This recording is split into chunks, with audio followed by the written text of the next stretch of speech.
Mic check, mic check. Him? Mic check, 1 2 1 2 1 2. Testing 1 2. Sounds good, sounds good, sounds good.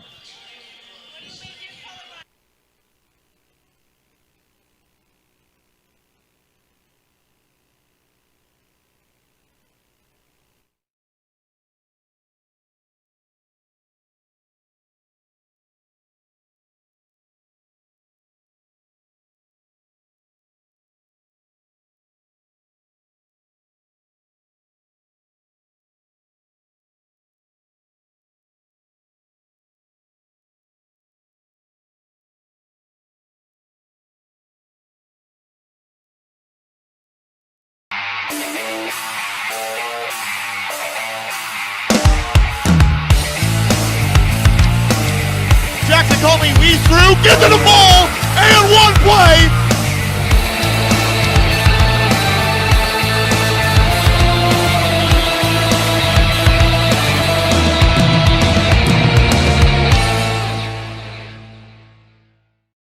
Hi, this is Donald Tucker, the voice of the Har-Ber Wildcats. Are you looking for a new career? Would you like to become a professional truck driver? The CDL Training School in Tawnytown, Arkansas is open and accepting new students. You can earn your CDL in just 3 short weeks with employment after you finish school, and PAM Transport will cover your tuition. You will train in the same equipment that you will drive once you earn your CDL. Plus, students also receive a $100 weekly stipend during training. Don't wait another minute. Call PAM Transport today at 888-498-2549.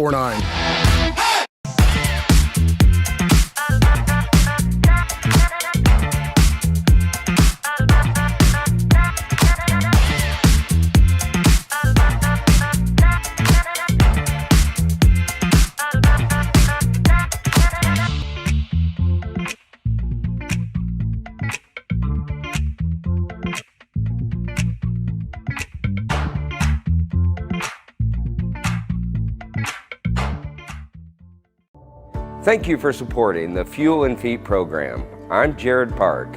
Without your help, this program would not be possible. I support the Springdale Athletic Foundation because they care about our student athletes. Hi, my name is Brett Hobbs. I'm the head football coach at Springdale High School. Thank you for making an investment into the future of athletics in our community of Springdale. We support Springdale Athletic Foundation because they care about our student athletes. The Fuel and Feed program raises money to help pay for pregame and postgame meals for kids and coaches. In addition, we raise funds to buy athletic footwear for the students to compete in. I'm Donald Tucker, Executive Director of the Springdale Athletic Foundation. Please take this time to help our students and coaches. Visit the link on the screen to donate now. Thank you for your support. On behalf of Springdale Schools Athletics, I want to say thank you. Accidents are never planned, but no matter how small, every emergency that involves a child is a big deal. It's everything. That's why we're here. Arkansas Children's Northwest offers the only pediatric emergency room in Northwest Arkansas with fast access, pediatric experts, and kid-sized care. Peace of mind when you need it most.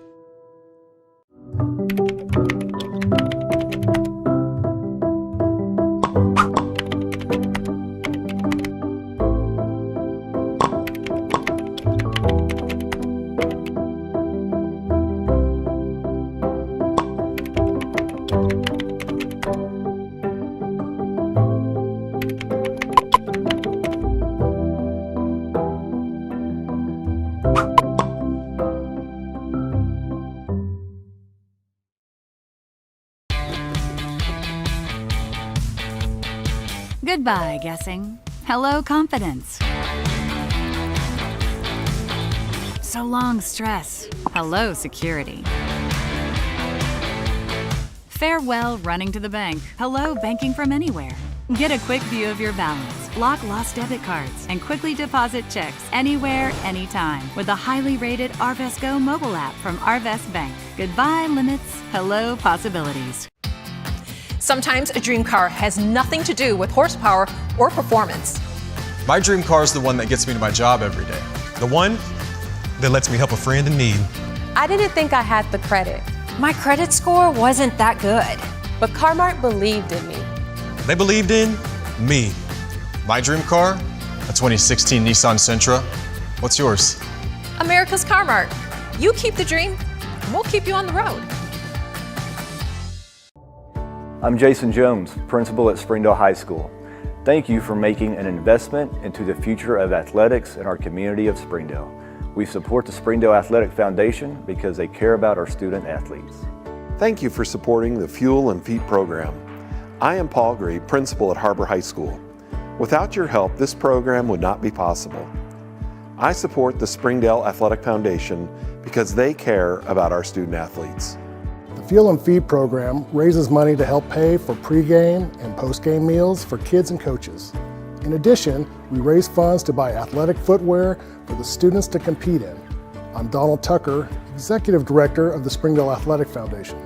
Please take this time to help our students and coaches. Visit the link on the screen to donate now. Thank you for your support. On behalf of Springdale School Athletics, I want to say thank you. Arkansans appreciate community.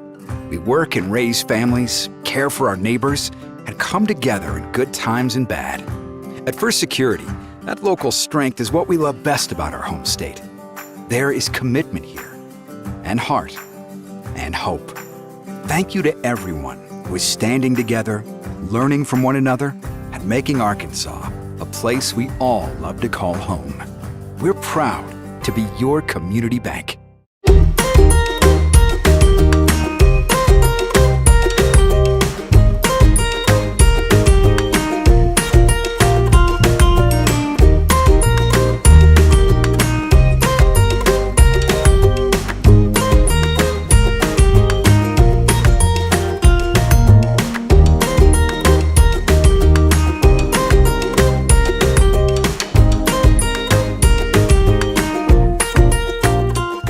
Try the 3-and-3 meal at Slim Chickens.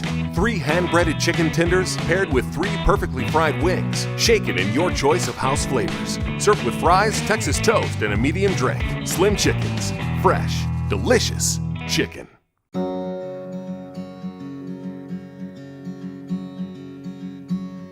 Hometown. That word still means something here. It means we're neighbors. We do the right thing. We care about your family. And you deserve the very best every time you walk in the front door. Harps. Hometown Fresh. Thank you for supporting the Fuel and Feet program. I'm Cassie Lloyd, the head volleyball coach at Har-Ber High School, and without your help, this program would not be possible. I support the Springdale Athletic Foundation because they care about our student athletes. My name is Brandy Davis, girls basketball coach at Central Junior High. Thank you for donating to the Fuel and Feet program. I support the Springdale Athletic Foundation because they care about our student athletes. The Fuel and Feed program raises money to help pay for pregame and postgame meals for kids and coaches. In addition, we raise funds to buy athletic footwear for the students to compete in. I'm Donald Tucker, Executive Director of the Springdale Athletic Foundation. Please take this time to help our students and coaches. Visit the link on the screen to donate now. Thank you for your support. Thank you for your generosity. Ozarks Go from Ozarks Electric Cooperative is leading the fiber revolution, connecting the divide with high-speed broadband access to close that gap. From cloud to cloud, post to post, from downtown to way out of town, to connect our customers to a world of blazing speed and access to absolutely everywhere. It's our customers connected.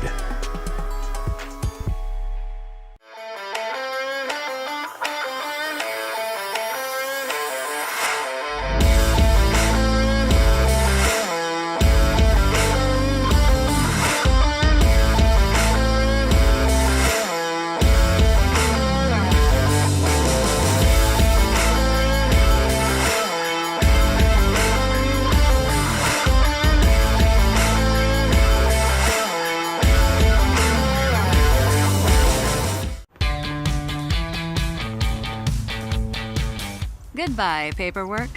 Hello, convenience. Farewell waiting. Hello, personal service.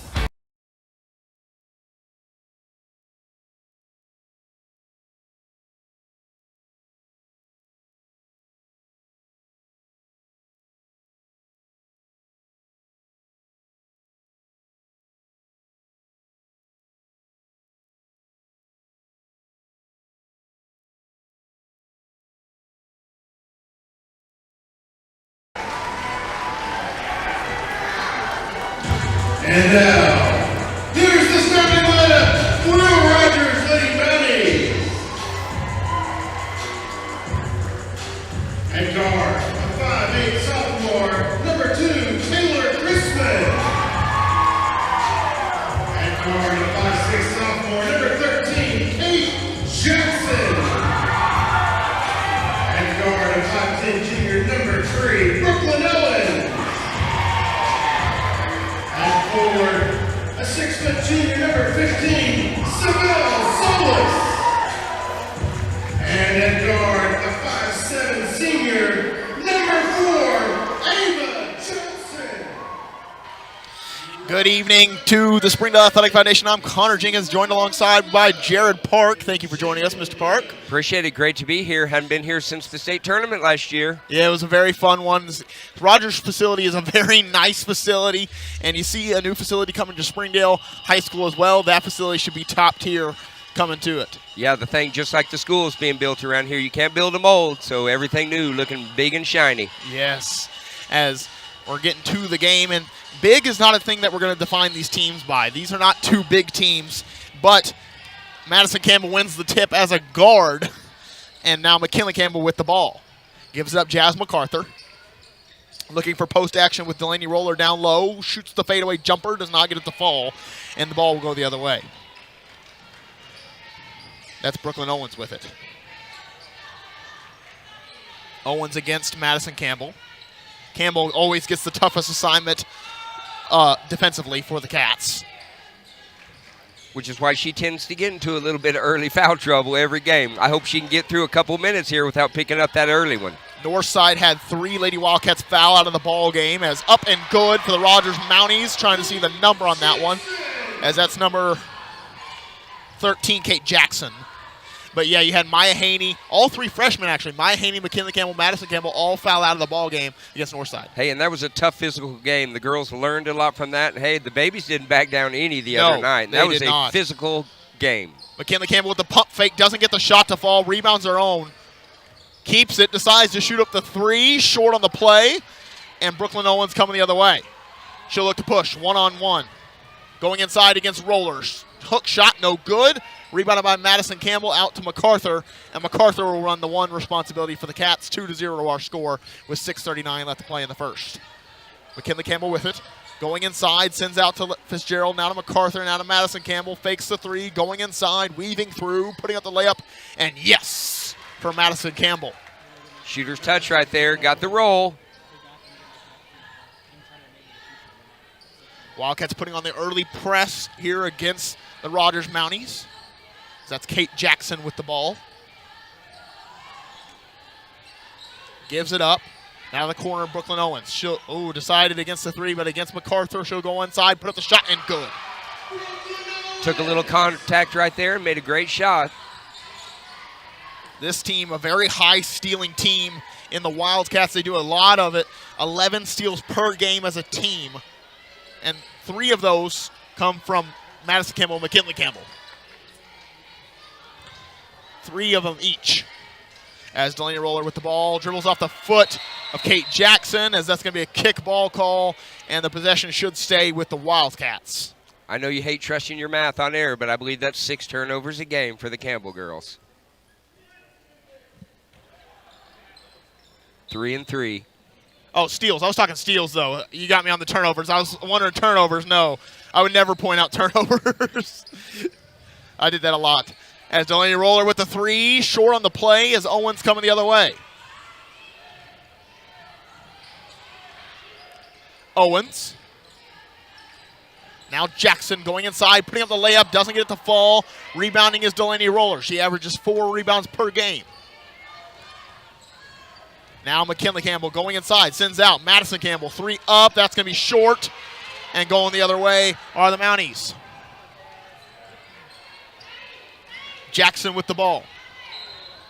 And a foul on Jazz MacArthur. Really could have gone either way right there. Maybe we bumped a little, but we did get that chicken wing out there to create the separation. Chicken wing, I like it. I like that. As Owens will inbound. She gets it inside. Going inside, up and good. Taylor Chrisman for 2, and the Mounties are starting off. They're mounting an early lead against the Har-Ber Wildcats. Showing they're going to drive, they're going to go ahead and take a little contact, and that's 3 good layups for them right there. They are wanting all the smoke when it comes to in-paint scoring, as now McKinley Campbell tries to get it. Roller tipping out the rebound, and that one tipped out of bounds by the Wildcats. It'll go Mountie way, as the Wildcats have really struggled to get the ball to fall in the hole. Consistent on the road for the Wildcats this year. They have a hard time getting the lid off that basket. A team that averages 55 points per game, which is a very good mark for them, is not being able to put the ball in the hole here early. There's a wide open 3 up and no good. Madison Campbell tries for the rebound. Chrisman gets it instead. Now double teamed is Chrisman. Now Owens. Owens going inside, putting up the shot. No good. Rebounded though, and up by the Mounties. Just like that, an 8.2 lead. Going inside, and the Wildcats cannot convert again. Owens with the ball. This is a scary sight for the Wildcats to start off the ball game. Owens going inside against Madison Campbell. Puts down the shoulder. Madison Campbell with the steal. Up to Roller. Roller one-on-one. Goes up for the layup and gets it to fall. Delaney Roller with some textbook layup. Shooting percentage going to go up when you're shooting layups. Yes. Talked to Coach Jenkins about her percentages the other day, as that one's called an offensive foul, I think assessed to... Out of bounds. Oh, out of bounds. Okay, out of bounds. But I talked to Coach Jenkins. She said they shot 8 of 24 from 2-point, from the 2 blocks against the Northside Grizzlies, and that is not a recipe for success, is what she told me. Not something you want to follow up, but that seems like what we're doing early. As Madison Campbell kind of pushes in the back of Brooklyn Owens. Madison Campbell will pick up her first. On cue, she doesn't feel like she's in the ball game until she gets that first foul. Maybe we get a little more out of her now. As Madison Campbell, a very star player for this team. As Lexa Fitzgerald gets a steal, McKinley Campbell falls down on the play, and they're going to call a traveling violation on McKinley Campbell. Back to Lexa Fitzgerald. I'll tell you, in the physical game the other night versus Northside, she grew up. That was a good game for her the other night. And the senior experience, she hasn't had any varsity experience up to this year, but has played very, very well in the role that she has been given, and she plays her role to perfection. Yeah, and that's why she's getting the starts. That's why she's getting the starts for sure. A defensive-minded guard that can shoot the 3 ball. Brooklyn Owens going inside, sends out to 3. Back out to Brooklyn Owens. Madison Campbell just up in the grill right now of Owens. Going inside, sending baseline. McKinley Campbell almost had the steal. Back to Isbell. Or Solis, I should say. Sibel Solis. Might have been tipped. McKinley Campbell with a rebound. Contested, though. And a foul is called. That one assessed to Ava Johnson. Had a couple of chances to call that. I kept waiting for it to happen. Team's first. 8 points to 4 points. 2:41 left to go. They got it weird on the board. That's why I said points for some reason. But McKinley Campbell with the ball. Gives it up Roller. Now to Fitzgerald. Running in action for McKinley Campbell to get the ball back. Now for Roller, actually. A little decoy action. Roller, wide open 3. Does not get the fall. Jazz MacArthur on the ground for it. Sends it to Fitzgerald. Tipped out by Fitzgerald's foot. She rolled. And that one... out of bounds or a walk, whatever you want to call it. Either way, it's a Wildcat ball. I didn't really see her go out of bounds there, but she definitely did roll. Either way, it's a turnover. 8-4, still our score.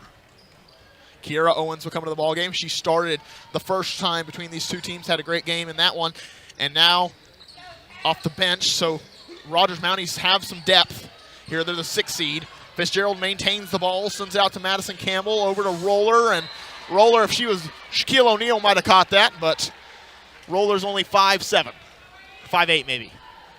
Turnovers hurting us early right here. Just taking care of ball. TCOB is going to be a main stake for the Wildcats in this game. As McKinley Campbell trying to get the ball back. Could be getting a 5-second count, but they're not really counting it. Goes over the corner. MacArthur with the steal. Fitzgerald gives it up to Roller. Roller 1-on-2. Going inside. Fadeaway jumper. Up and good. That's what Delaney Roller gives you right there. She's got one of the best jump shots in the conference this year. As McKinley Campbell, one of the best defenders in the conference this year, almost gets the back tip steal. Maya Haney, want to talk about a good player. Maya Haney doing some great things for the Wildcats, averaging 4 points per game and 5.5 rebounds per game in conference play. And it really feels like that 4 points is higher because she wasn't scoring as much early, but she has really brought it on in the second half of the conference season. She really has. Delaney Roller with the block away. Brooklyn Owens against Madison Campbell, can't get it to fall. But the Mounties rebound. Kate Jackson with it, sends it over to Chrisman. Chrisman to the corner. MacArthur defending. Owens trying to get inside. Kiera Owens sends out.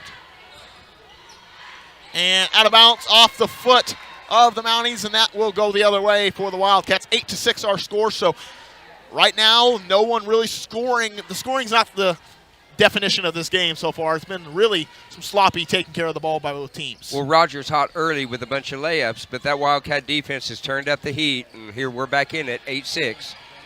MacArthur broke the 5-second count, was very close to it. Delaney Roller with the ball, step through jumper, no good. Maya Haney with a rebound. Maintaining, back out to Delaney Roller. Sends over MacArthur, from three. Doesn't get it to fall, but a foul is called on the floor. That one assessed, I think, to the Mounties. Maya Haney, like you said, already making her presence known. Couple of blocks, couple of chain shots down there on defense. Coach Jenkins kind of telling Delaney Roller about shot selection right there, as you don't want to put words to a conversation, but that's what we can assume. As McKinley Campbell coming around the screen from Ione Henry, sends it to the corner. Madison Campbell fakes the three, going inside, sends out to MacArthur. MacArthur up, no foul. Maya Haney with another rebound, puts it back up. Doesn't get that one, though. Ione Henry with a rebound, puts it back up, doesn't get it. Another rebound. And out of bounds, will stay with the Wildcats. It takes exactly 0.3 seconds to get a bucket off. It's going to have to be a catch and shoot quick.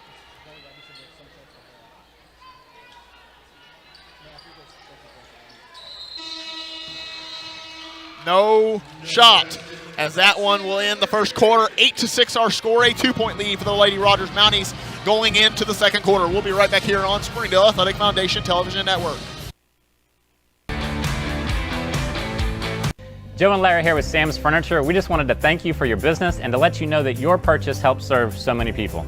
That's right. The culture here at Sam's is to love and serve others in our community and around the globe. So when you buy at Sam's, part of your purchase goes to support one of the many organizations we partner with. You enable us to invest in our children, teachers, veterans, development in Africa, and distributing wheelchairs to those in need around the world. You are a part of this.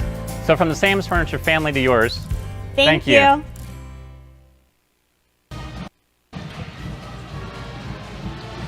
Welcome back as we bring you our sponsors of the game. Springdale Athletic Foundation, Arkansas Children's Hospital, Core Architects, ESI, Ozarks Electric Cooperative, Pam Transport, as those are our sponsors of the game. We end the first quarter 8-6, the Mounties with a 2-point lead. Now we have a fresh 8 on the clock and a fresh start here for the Wildcats to go into the second quarter after a not comfortable first. Right, well, two guard-heavy teams and too aggressive on defense, so this scoring probably going to pick it up now that everybody's settled down a little bit. These two teams known to go at it. Going inside, no shot good. McKinley Campbell pushing the pace to MacArthur. In stride, going for the two, and gets it to fall. Jasmine MacArthur. And you want to say in stride, she's running her little butt off it down there. Yeah, you can see her shifted gear right there, made some separation. As the game is now tied 8-8. That's going to be a 30-second timeout, which means we're going nowhere. We'll stay right here. Coach Preston Early calling the timeout, trying to regroup, maybe seeing what the Wildcats were doing a little bit right there and just seeing how he can adjust. Well, he can feel it. The momentum's gone back to the Wildcats, down 8-2. We battled back to 8-8 with a couple of easy baskets. And, hey, our shot selection's been great. Delaney's missed 2 3-pointers, but both of them up here, I had my hands up because they looked really good. They did. And the one of them for sure was wide open. I don't know about the other one, but one of them was in the corner. It was a set play. That's exactly what the play intended to have the outcome to be. So, and that's generally her money ball. It is. As the Mounties will inbound in a 4-line set. The Wildcats look prepared for it, and McKinley Campbell almost had the steal. Yeah, Wildcats look like they've turned up the heat right here. Had a good talk there between quarters right there. Coach Jenkins got them fired up now. Something she's known for is giving those little pep talks. Madison Campbell with another tip out, and that'll stay with the Mounties now on the sideline. They've wasted only 1 second off the shot clock. So I think McKinley Campbell might have actually gotten possession of it last time. As that is Ava Johnson with it. Now Owens. Madison Campbell had the steal. And a timeout, another timeout called, a 30-second, which means we'll stay right here. Coach Preston Early, he didn't want that 10-second count. Yeah, he remembers the game at Har-Ber where he knows that we've got the capability to go on some runs. He's trying to prevent that from happening.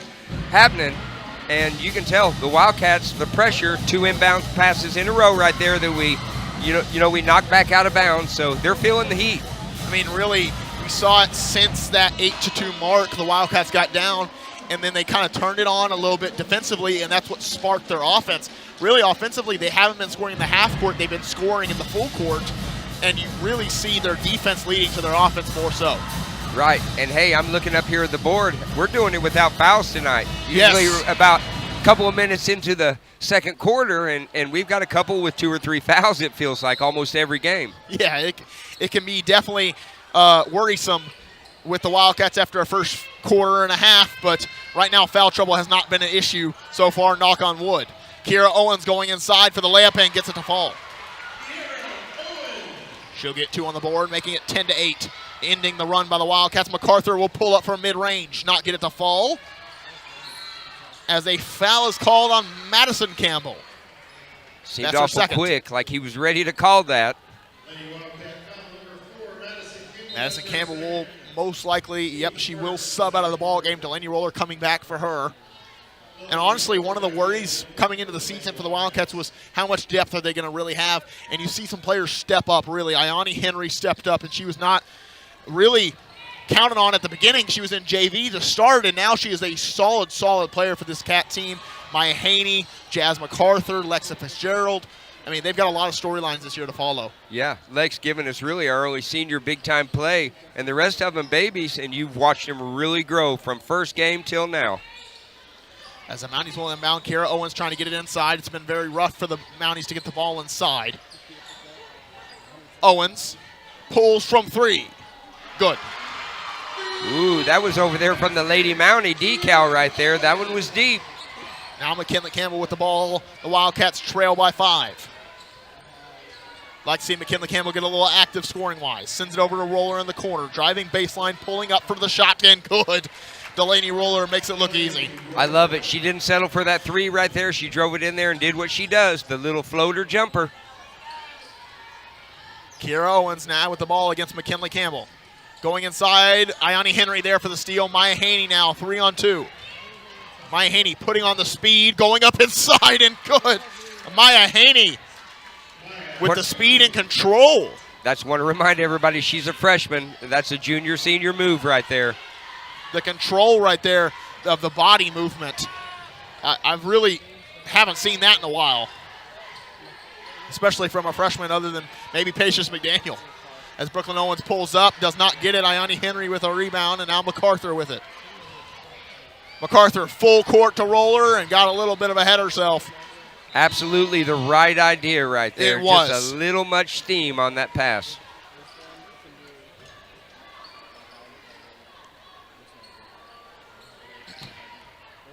Mounties will inbound. The Wildcats still in their full court press.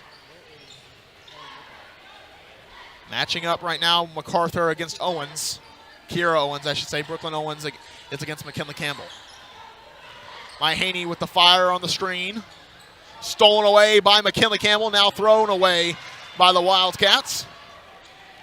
Over to Kira Owens against Jazz MacArthur, going inside, pulling up for jumper. No good. Outside. Going inside against Roller, and a foul is called on Delaney Roller. Hey, that's a good foul right there, I think. We got to show them you're not going to make layups all day long on us. You're going to have some pressure.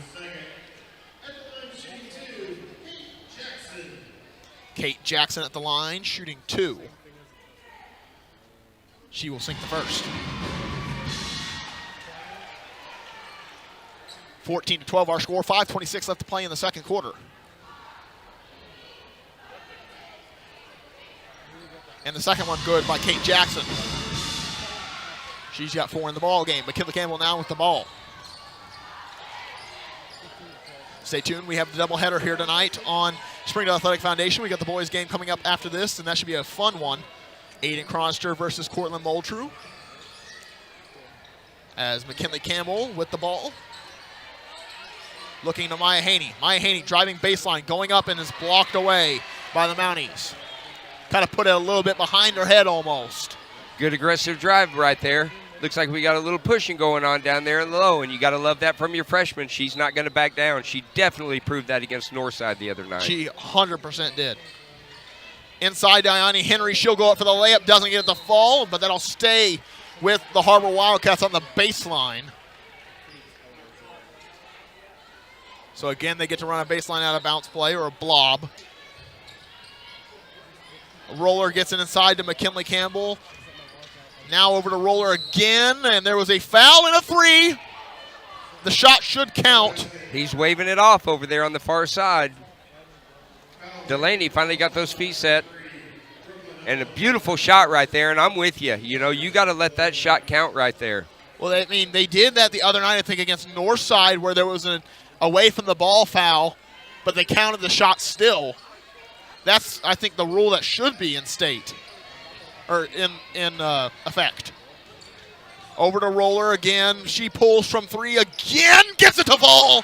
Delaney Roller wanted 3, and she got 3. That was from the sideline right there. That was deep. Kiera Owens against Roller, going inside, putting up the shot, and good. Something the Wildcats have to work on right now is defense. She's got 7, does Kiera Owens off the bench. Again, MacArthur doing a good job. Right idea to get that up. It's just one step too many right there by Ioni. 17-15 our score, a 2-point lead for the Mounties. Kiera Owens, full head of steam, going inside. Ioni Henry with the tip away. And a timeout called by the Lady Wildcats. A good timeout because that would have been a traveling violation or a jump ball call. That's a 30, which means we'll stay right here. Hey, it's kind of a scoring in waves right here, and you're going to see that with 2 aggressive teams, especially guard-heavy teams right there. Mounties throw a couple of punches, get a couple of baskets. The Wildcats answer, and that's why we're 17-15 right here with 4:24 left to go in the first half. And you want to say answer to answer. I love that because it's 9-9 in the quarter right now. Points scored. So they literally traded punch for punch. Right. On the scoring ends. And right now the defense for the Wildcats, Kiera Owens coming off the bench scoring 7 points. You've got to be able to key in on that if you're the Wildcats right now. And then if you're the Mounties, you got to key in on Delaney Roller. She's got 9 in the ball game, leading all scorers, doing a great job. I thought the pressure was going to slow down the layups for the Lady Mounties down here on this end, but they continuously create a little contact, kick it up there off the glass, and making baskets. As the Wildcats will have the ball. If you want an aggressive player, you've got Maya Haney, you've got McKinley Campbell, but how aggressive can they be with the foul counts? They have not had many tonight. Madison Campbell has 2. Inside, Delaney Roller, she'll pull up from jumper, no good. Fitzgerald tried for the rebound and almost had it. Owens, and will be fouled on the play by... I bet it's Maya Haney. She was trying not to let that loose ball go. 22, Maya Haney. So as soon as I say that she doesn't have any fouls, Maya Haney picks up her first. I know. That's happened to us a few times tonight. I feel like we're jinxing the Wildcats. We'll avoid those statements from now on. Kate Jackson against Maya Haney. Maya Haney turns on the Jets to get in front. Jackson going inside, putting up the layup, and good. The Mounties have been very good inside tonight. Really can't play much better defense than Lexa did right there. Now Roller sends up to MacArthur. MacArthur been a little silent tonight. Only 2 points in the ball game. Going inside, blocked away. Maya Haney with a rebound, putting back up the shot and fouled. Talked to Coach Jenkins the other day. Maya Haney, some frustration on the free throws against the Northside Grizzlies. Did not convert as much as the Wildcats had hoped. Coach Jenkins thinks she has turned a corner when it comes to free throws. They worked on her shot in practice. Thinks that they have maybe found a little bit of a rhythm more. 1 point ball game. It's easy to look back and think the one shot, the one free throw, what could have got us back in there. And there was a lot of those the other night. There was a lot of moments that you could key in on for either team of why it was that ball game. Ione Henry comes back into the game, replacing Jazz MacArthur. So right now the primary ball handler in the game will be McKinley Campbell. As Maya Haney will sink the pair. She's got 4 in the ball game, matching her average. Right back to the press right here for the Wildcats. And it's a very good shot clock waster. About wasted 7 seconds off that shot clock. Inside for the Mounties, going up for the layup, doesn't get it to fall, and McKinley Campbell with a rebound. Loses the handle of it. And almost thought she had a double dribble for a second, but kept with it.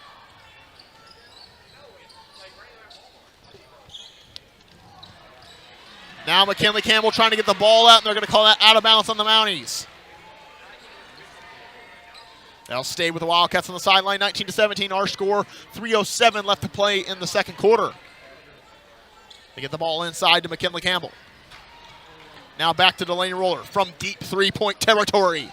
But Fitzgerald almost had the rebound off the missed shot from Roller. Now a triple team by the Wildcats. Kiera Owen sends it up, 1-on-2, or 2-on-1 I should say. Up and good. Kate Jackson.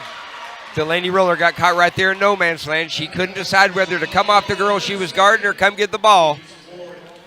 Never want to be stuck in no man's land because it leads to plays like this where Kate Jackson has the chance for the old-fashioned three-point play. Your grandpa's three-point play. Your grandpa's three-point play. I'm going to steal that. Kate Jackson with 9 points now in the first half for the Mounties. 22-17, 2:45 to play in the second quarter. McKinley Campbell going inside, putting up the shot, and is fouled before the play. That one, I think, to Taylor Chrisman, her first. This ref really quick on the whistle. It's like he's almost anticipating him. It's been 2 or 3 that I thought that before I said anything. Maya Haney driving baseline, putting on the moves, going up for the shot, and good. Maya Haney inside for 2, and she has been electric when it comes to that baseline working, kind of getting her post moves in. Yeah, 6 even a points chance at an and one right there, I thought, too. I thought she could have gone to the line there. Going inside, Kate Jackson against Ione Henry, and Delaney Roller gets the rebound and sends to McKinley Campbell. Inside, Fitzgerald, and that's how you push the pace. Lady Wildcats doing a great job right there, and Fitzgerald gets on the board for the first time tonight. And when you get Fitzgerald on the board scoring efficiently, that is how the Wildcats are going to be successful, is when you can get others involved. Right, confidence on that shot. That's why it went down so pretty. To the corner, 3 up, 3, no good. And McKinley Campbell with a rebound. She's looking to push. Now over to Roller, mid-range jumper, short. Fitzgerald with another rebound sent out to McKinley Campbell. She'll sidestep mid-range jumper. No good. Fitzgerald with another rebound. Roller with the 3. No good. Maya Haney with a rebound and puts it back up. Maya Haney, 8 points in the first half, most of them in the second quarter. 3 offensive rebounds in 1 possession right there for the Wildcats. Outside from 3, the Mounties, and they've got the answer. Taylor Chrisman with 5 in the ball game. Some big three-point baskets is what's keeping the Mounties in right here. McKinley Campbell going inside, putting up the layup, and good. Might have been an and one, but above my pay grade. 25-25, a minute left to go in the second period. Inside. Maya Haney, I think, will pick up the foul.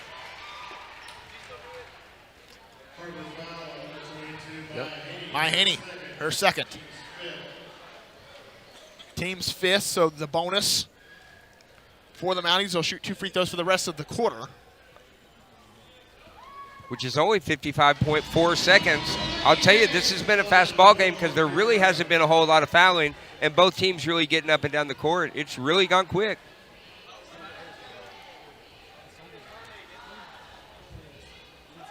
Delaney Hayes sinks the first free throw and sinks the second. Now McKinley Campbell with it. Jasmine Rojas subbing into the ball game. Good to see her in there. She gives us another really good post presence. McKinley Campbell now with the ball. Working inside, puts up the jumper, no good. Solis is a pretty big player down there for the Rogers Mounties. Going inside. Madison Campbell back in the ball game as well. You got to watch her foul count. Owens misses a shot. McKinley Campbell with a rebound. No shot clock on. As McKinley Campbell's trying to push the pace, though. Going inside, putting up the shot. No good. Not the best shot by the freshman right there. Madison Campbell trying to catch up. Slashes on the play, and 2 points for Taylor Chrisman, as she's got 7. Madison Campbell sends it up to McKinley Campbell. Inside for 2. Up and good. That one blocked in there. I'll tell you, we were really hurting on the offensive boards without Maya Haney in there. We were owning the offensive boards, and she had to sit out with those 2 fouls.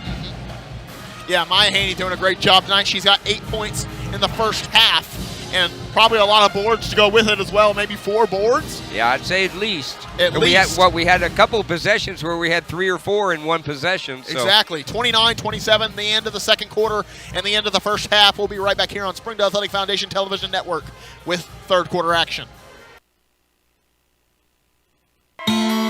Nothing says game day like good friends and great food. And at Slim Chickens, we know great food. From our 100% all-natural chicken tenders, fresh-made wings served with house sauces, to delicious chicken sandwiches, crisp salads, southern sides, and desserts you just can't get anywhere else. At Slim's, we have the food you love, made fresh for the people you care about. Dine in, drive through, or order online. Slim Chickens. Fresh, delicious chicken. Food that is fresh, full of flavor, and all for a good cause can only come from Tacos for Life in Springdale. Enjoy delicious tacos for a cause. When you buy a meal, Tacos for Life donates the proceeds to provide a meal to starving children. Download the Tacos for Life app for ongoing promotions and free food for our friends right here in Springdale. Great food for a great cause. Tacos for Life, 1210 JTL Parkway in Springdale. During the Great Depression, nothing came easy. But with just 5 cents, an old truck, and a load of hay, John Tyson and his family found a way to deliver quality chicken to other hardworking people.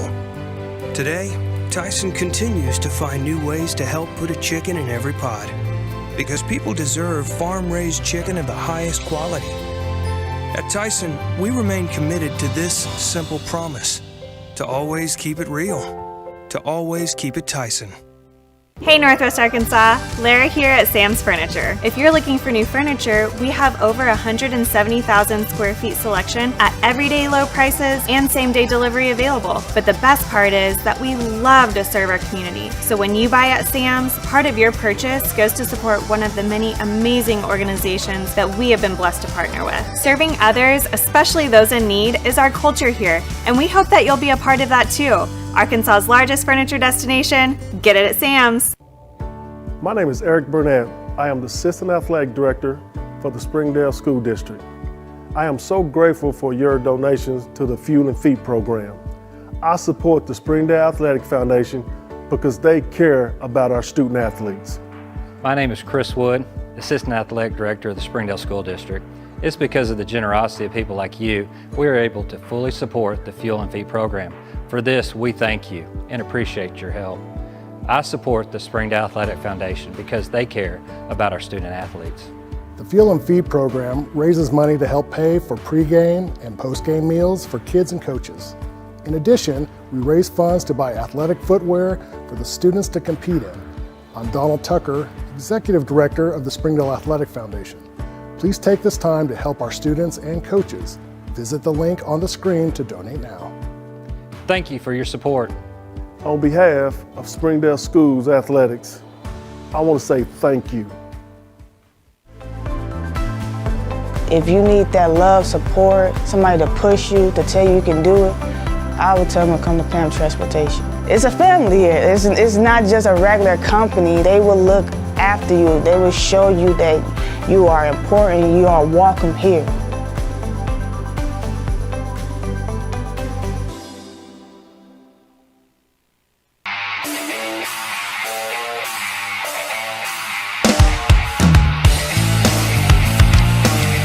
Jackson Comey weaves through, gets to the ball, and one play.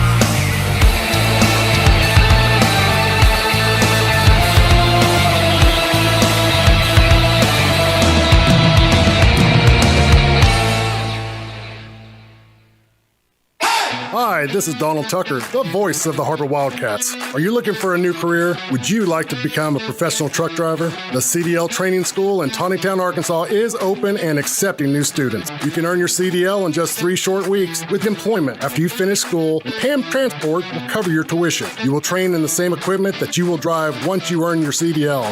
Plus, students also receive a $100 weekly stipend during training. Don't wait another minute. Call PAM Transport today at 888-498-2549.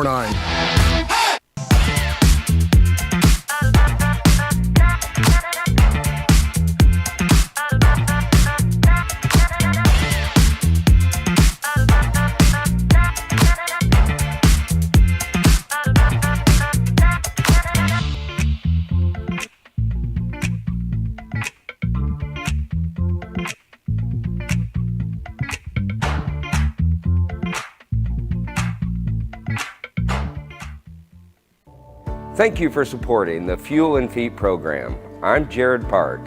Without your help, this program would not be possible. I support the Springdale Athletic Foundation because they care about our student athletes. Hi, my name is Brett Hobbs. I'm the head football coach at Springdale High School. Thank you for making an investment into the future of athletics in our community of Springdale. We support Springdale Athletic Foundation because they care about our student athletes. The Fuel and Feed program raises money to help pay for pregame and postgame meals for kids and coaches. In addition, we raise funds to buy athletic footwear for the students to compete in. I'm Donald Tucker, Executive Director of the Springdale Athletic Foundation. Please take this time to help our students and coaches. Visit the link on the screen to donate now. Thank you for your support. On behalf of Springdale Schools Athletics, I want to say thank you. Accidents are never planned, but no matter how small, every emergency that involves a child is a big deal. It's everything. That's why we're here. Arkansas Children's Northwest offers the only pediatric emergency room in Northwest Arkansas, with fast access, pediatric experts, and kid-sized care. Peace of mind when you need it most.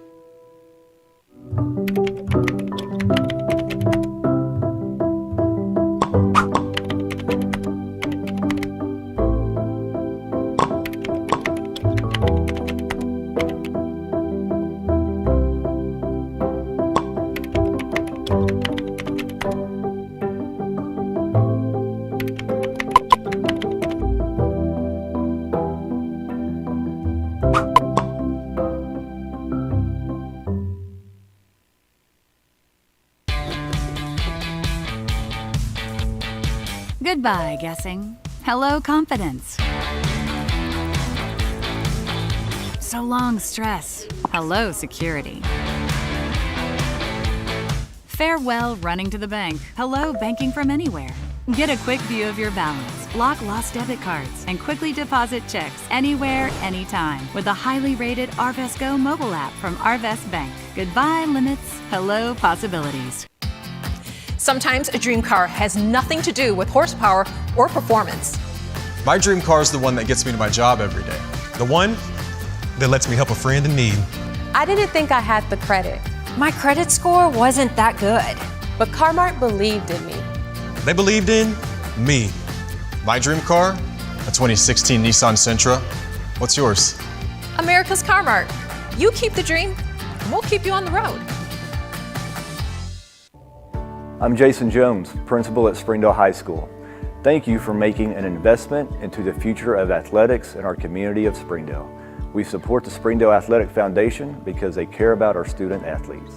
Thank you for supporting the Fuel and Feet program. I am Paul Gree, principal at Har-Ber High School. Without your help, this program would not be possible. I support the Springdale Athletic Foundation because they care about our student athletes. The Fuel and Feed program raises money to help pay for pregame and postgame meals for kids and coaches. In addition, we raise funds to buy athletic footwear for the students to compete in. I'm Donald Tucker, Executive Director of the Springdale Athletic Foundation. Please take this time to help our students and coaches. Visit the link on the screen to donate now. Thank you for your support. On behalf of Springdale School Athletics, I want to say thank you. Arkansans appreciate community. We work and raise families, care for our neighbors, and come together in good times and bad. At First Security, that local strength is what we love best about our home state. There is commitment here, and heart, and hope. Thank you to everyone who is standing together, learning from one another, and making Arkansas a place we all love to call home. We're proud to be your community bank. Good evening and welcome back to your game presented by Springdale Athletic Foundation, Tyson Foods, McClarty Daniel, Harp's Hometown Fresh, Arvest, and 5H Sports Photography. 29-27 our score going into the third quarter with a fresh 8 on the clock. Coach Park, or Mr. Park, sorry, Coach Park. Hey, either way. Either way. Ball guy, whatever it takes. Tell us what the story of that first half was. I mean, guard play, fast up and down the court. Me and you were talking at halftime about how, man, that was a fast half, and it's because there wasn't a whole lot of fouls. Both teams getting up and down the court. As the Wildcats will start with the ball, and McKinley Campbell will start with it for the Cats. Coming around the screen, going inside to Madison Campbell, putting on the moves, and Brooklyn Owens with the stuff. I'll tell you, I like to look at the body language of Coach Jenkins when she comes out. She had her business look on.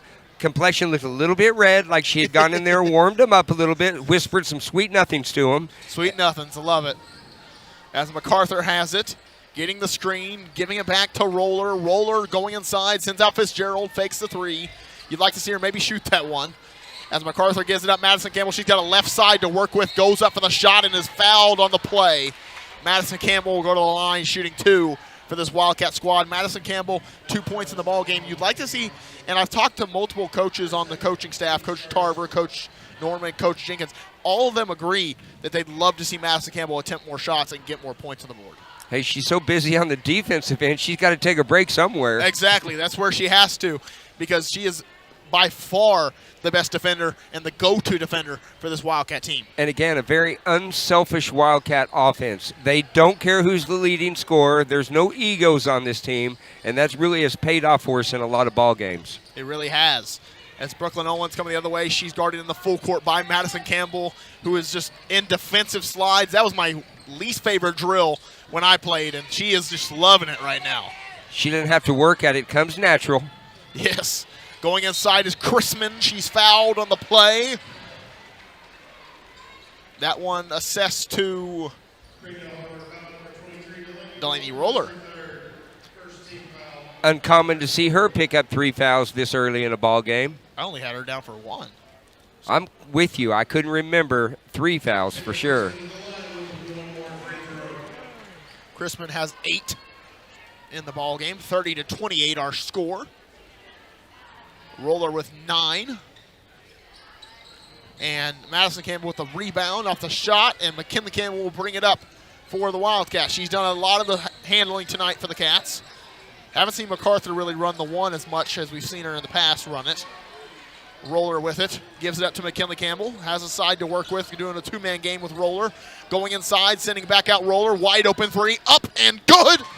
Delaney Roller from outside gets 12 on the board. And you know, that's just the way that play was drawn up. Worked to perfection right there. Well, it was really, and I think just looking at it was a two-man game and just see what happens. And really the right play being made.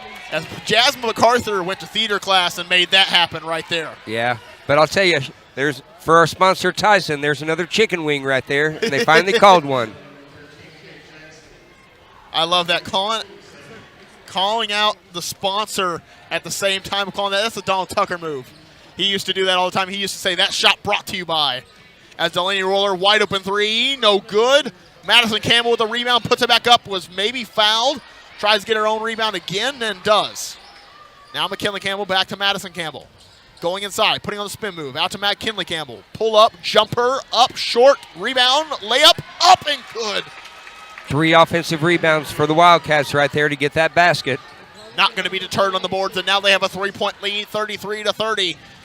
Fitzgerald trying to get in the cookie jar, and I think they're going to call out of bounds. Yep, there you go. And the cookie jar sometimes pays off. Sometimes it can get you a foul, but it'll work right there. Hey, Lexa Fitzgerald right there, big-time defensive play again. She didn't make the foul, she didn't reach, and she still caused the turnover. Which goes to the point that this Wildcat team has really learned over the course of the season that you don't have to get a steal to get the ball. It can be a turnover like that. As MacArthur pulls the three, doesn't get it. Madison Campbell with a rebound in traffic and is fouled on the play. Brooklyn Owens will pick up the foul. I mean, we're over 5 offensive rebounds on 3 possessions for the Lady Mounties right there. You could tell that's probably part of the talk down there for Coach Jenkins was we got to get on those boards. And you want to talk about boards? Here comes Maya Haney. It can get better now. Maya Haney will come into the ball game replacing Delaney Roller. Looks like those 3 fouls are legit. I happened to miss a couple. Looking back, I could count 2. I couldn't remember 3. I could count 2. As Madison Campbell makes the second. Kind of skied up for that one. Brooklyn Owens to inbound, almost a 5-second count, and a 5-second count is called. And I don't know if I should reveal this, but I will.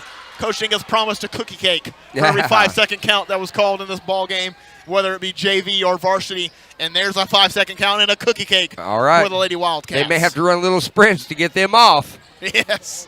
As Jasmine MacArthur comes off the screen and is fouled on the play. That one going to be should be the fourth team foul already with 5:46 remaining in the third quarter. That's a good sign for the Wildcat team, a bad sign for the Rogers Mounties. Timeout called, and that should be a full timeout as I don't think he has any more 30 seconds left as Coach Preston Early. So we'll take a timeout with him. We'll be right back here on Springdale Athletic Foundation Television.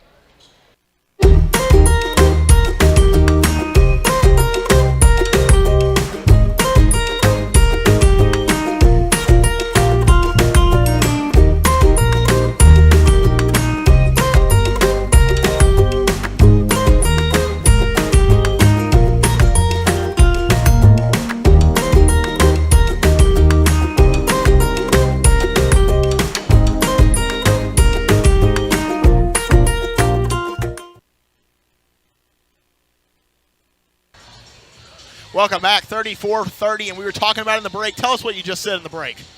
Well, the band got to playing, and I started nodding my head. You tell me what I said. Well, you said exactly what I think is in everybody's mind. You couldn't have scripted those minutes better for the Lady Wildcat team. Right. You know, I've said for years, if the kids would just do what you told them, the coaching gig would be easy. But you can tell right there that the Wildcats did exactly what they were told to do at halftime.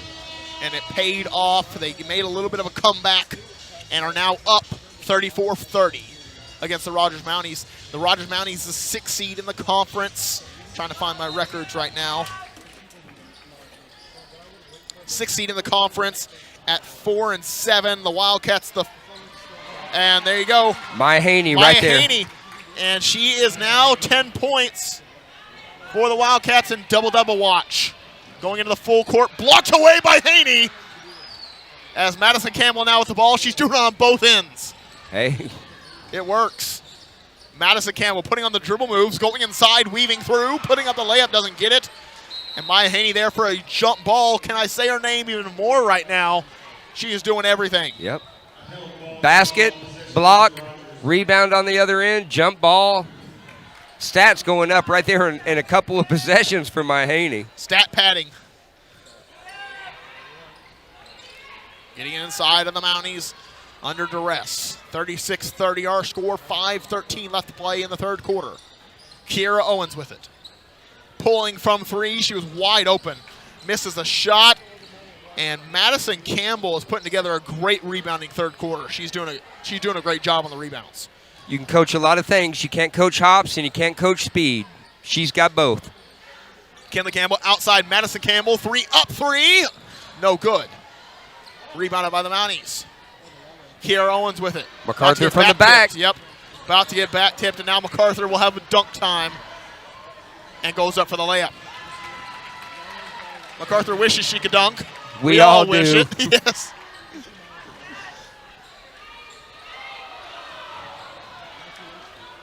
As Brooklyn Owens falls down, and they're going to call that one on Madison Campbell. Could have been a trip play. You got to understand the call because it looks like it. Is that 3 or 4 on her? That's 3. Okay. Ione Henry will sub into the ball game after they get the ball in. Woo, close to another 5-second right there. We almost got some more cookies. Yes. Maybe they'll share with the broadcast team. Kiera Owens sending outside. 3 up, 3. Good. Ava Johnson gets the 3. The left-handers always look so good shooting. That was a pretty shot right there. Maya Haney spin move up. Brooklyn Owens with the block. And now, there's a foul call actually on the side. Good. The bottom ref didn't have it. I couldn't believe it. And we got it up here from the top ref. Hey, Maya Haney, that was aggressive. Good spin move right there. Took it up confident. And that's what happens. You're either going to make baskets or you're going to get fouled. As Maya Haney will go to the free throw line, she's 2 of 2 of the night. And will miss the first shot. Of course, when I say it, it happens. I cringed when you said that. Yes, I used to do that all the time. I forget that it's the commentator jinx. It's always there. But I'll go ahead and give it a little optimism here. She's going to go ahead and make this one right here, and we're going to jump into a press. And she does. Maya Haney, and then the Wildcats go immediately into the press. 11 points in the game for Maya Haney. And a steal. McKinley Campbell inside MacArthur. MacArthur pulls. Doesn't get it. Maya Haney with the rebound. Now McKinley Campbell over Fitzgerald. Wide open 3. No good. MacArthur with a rebound. Oh, nope. The Mounties get it instead. And Ione Henry there to intercept. Wildcats everywhere. Looked like a defensive back right there. She broke on the ball and got it. I'm not sure what this whistle is. Timeout for injury is what they're calling for Kiera Owens. She got bumped right over here and fell down on the court on a little hustle play right there. Probably one of those stingers. One of those plays that's very unpredictable when it comes to injuries right. for a certain player. And you hated that there's no call, but that was a good no call because that was just both girls hustling for the basketball right there. Yes. As McKinley Campbell gets it now. Rejecting the double screen, going inside, sends out Fitzgerald. 3 up, 3, rims out. But you like the confidence to take another one. As McKinley Campbell is fouled on the play, does the little flip basically to get back up, and we'll go to the free throw line to shoot 2. Offensive rebound stats going through the roof right here in the second half. And that's a very good stat to have going through the roof. They average 13 offensive rebounds per game, and they are a small team. Right. Hey, I felt like we've got that in this ball game already, probably over 13. As McKinley Campbell sinks the first. She has 7 in the ball game. And like you said, Alexa, I want to go back to that right there. Looked good the first one. The second one, she had the confidence to go. I hope she keeps it because her shot looks really good, and those are going to start falling. Annabelle Roller into the game for the first time tonight. Coach Jenkins trying rotations she can. As McKinley Campbell sinks the second. 8 points in the ball game for McKinley Campbell. Maya Haney with the presser, and MacArthur with a steal inside Maya Haney, going up for the hook shot, no good. And they threw it off of Maya Haney.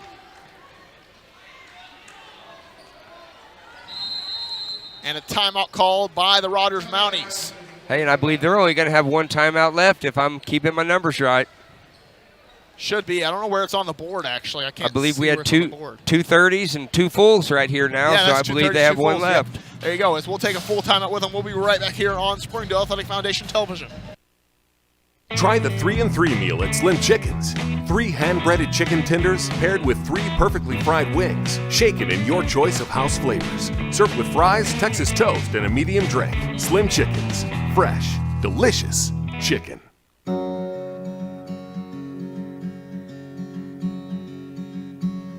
Hometown. That word still means something here. It means we're neighbors. We do the right thing. We care about your family. And you deserve the very best every time you walk in the front door. Har-Ber's. Hometown fresh. Welcome back. 41-33, an 8-point lead for the Lady Wildcats going in to 3:12 left in the third quarter. Hey, down 2 at halftime. We're up 8. That's 10-plus points, or plus 10 points for the Wildcats here in the second half. As Brooklyn Owens will inbound, and the Rogers Mounties get free. Maya Haney with that's going to be, I thought it could have been a steal block, but it is going to be a foul.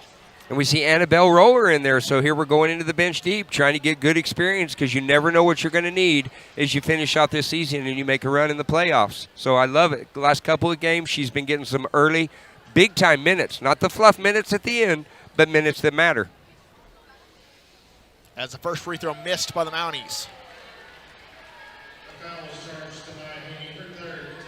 Third on Maya Haney.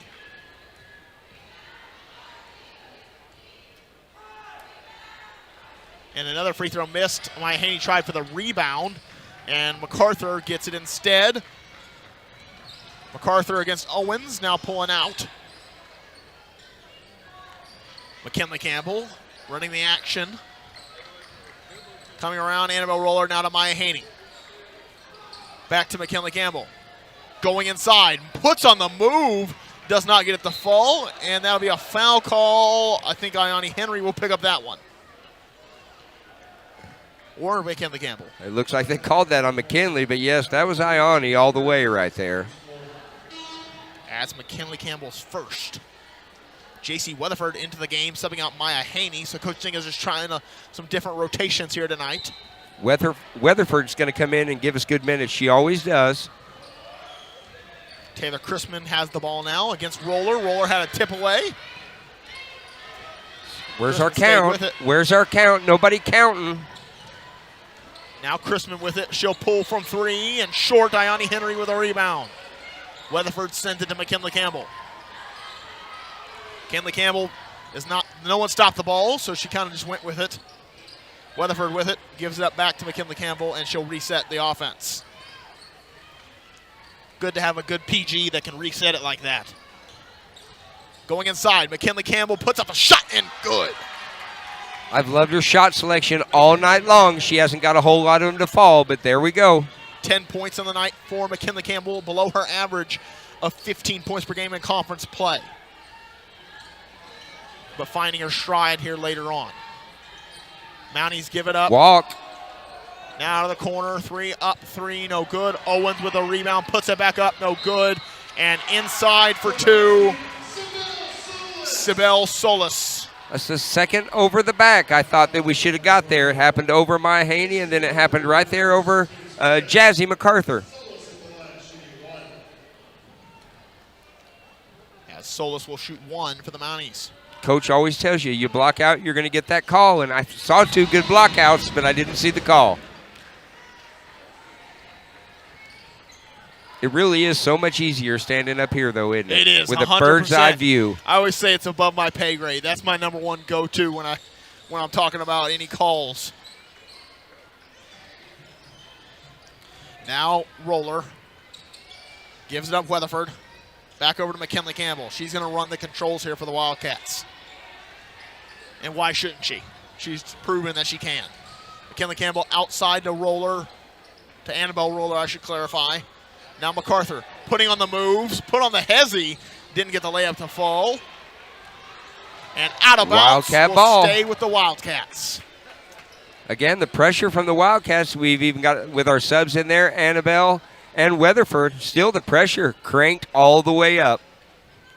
It's been pedal to the metal here in the third quarter for the Wildcats when it comes to pressure.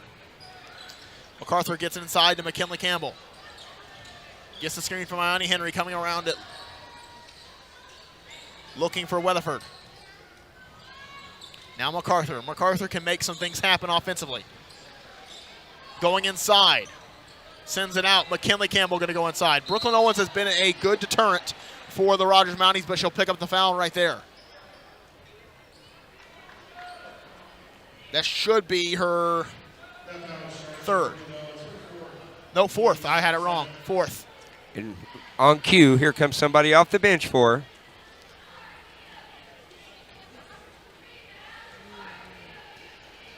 As McKinley Campbell will be short on the first free throw.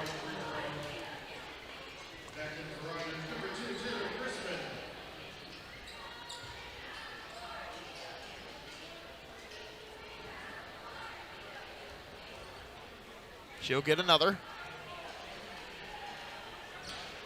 And sink that. I noticed we stayed pretty quiet on that one. We were just going to let her go ahead and make that one without jinxing her. As Ava Johnson gets 5 points in the ball game, all in the second half. Or in this third quarter, I should say. As McKinley Campbell coming around the double screen, pulling up from jumper, up and good. McKinley Campbell finding her spots and scoring from them. It's a pretty three-point shot right there. It looked like a 15-foot jumper the way she shot that one. Looked very pure for McKinley Campbell. Kira Owens going inside, putting up the shot, and gets to fall. Kira Owens has been a good spark off the bench for this Rogers Mounties team. As McKinley Campbell coming the other way, she's got 6 seconds. Going inside, sidestepping, weaving, putting up the shot and blocked away. It's good defense right there. And then good defense coming right back by the Wildcats. Good defense countered by good defense. 47-40, 7-point lead for the Lady Wildcats going into the fourth quarter with a fresh 8 on the clock. We'll be right back here on Springdale Athletic Foundation Television Network. Ozarks Go from Ozarks Electric Cooperative is leading the fiber revolution, connecting the divide with high-speed broadband access to close that gap.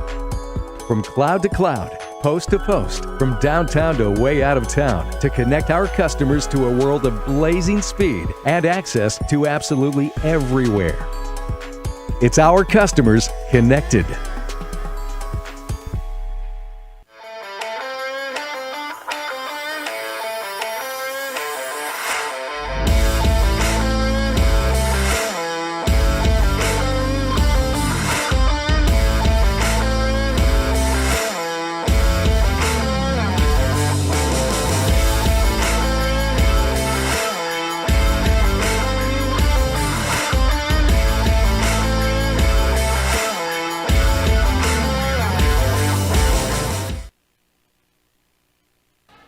Welcome back. 47-40, a 7-point lead for the Lady Wildcats going into the fourth quarter as the Wildcats, I think, will have the ball. Same lineup out there for Coach Jenkins and the Lady Wildcats of Annabelle Roller, J.C. Weatherford, Ione Henry, McKinley Campbell, and Jazz MacArthur. As McKinley Campbell will have the ball. Giving it up to MacArthur. Looking for inside action with Ione Henry. Now over to McKinley Campbell. She's got a left side to work with. Rejecting the screen, going inside, bounce past Ione Henry, and that's how it was written up by the Wildcats. Hey, great passes usually make great shots. Ione Henry finishes the layup, gets the first 2 points on the board tonight. Kira Owens now with the ball. Giving it up to Solis. Back to Owens. Owens pulling from 3. Short. And a shared rebound, and that sharing is caring And a little too much sharing by the Wildcats as that'll stay with the Rogers Mounties. I thought number 2 swiped at it right there and caused that to go out of bounds. Nevertheless, it'll stay with the Mounties as they get it inside to Solis. Guarded by Ani Henry, thrown down, and the Wildcats get the ball back instead. MacArthur, 3-on-2. Gives up McKinley Campbell. And they call a double dribble. The right play. That was the right call. Wildcats look like a track meet going down the court. They won all the races. They just didn't get the basket. I like it. As now Kiera Owens with the ball, guarded by MacArthur. Kiera Owens with it, looking to go inside, sending it back out to Johnson, and that'll go the other way, a tip out.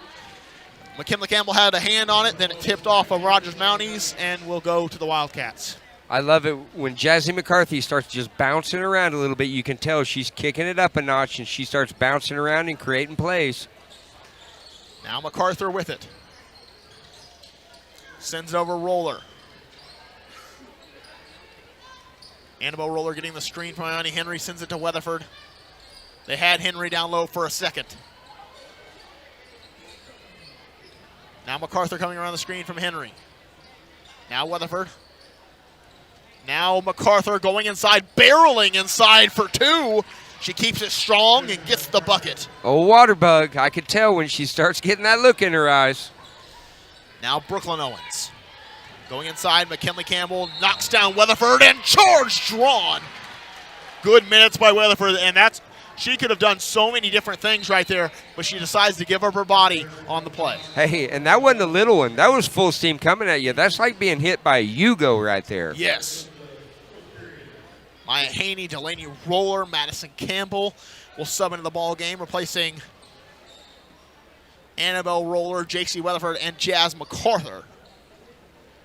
So Ione Henry and McKinley Campbell will be the 2 that stay on the court. Fresh legs now for a couple of our starters. They look like they ready to finish this ball game up in style right here.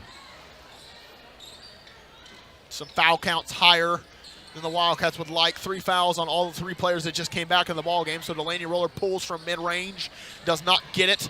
Ione Henry had a tip-out rebound, but just couldn't get it handled under control. So now Kiera Owens with it.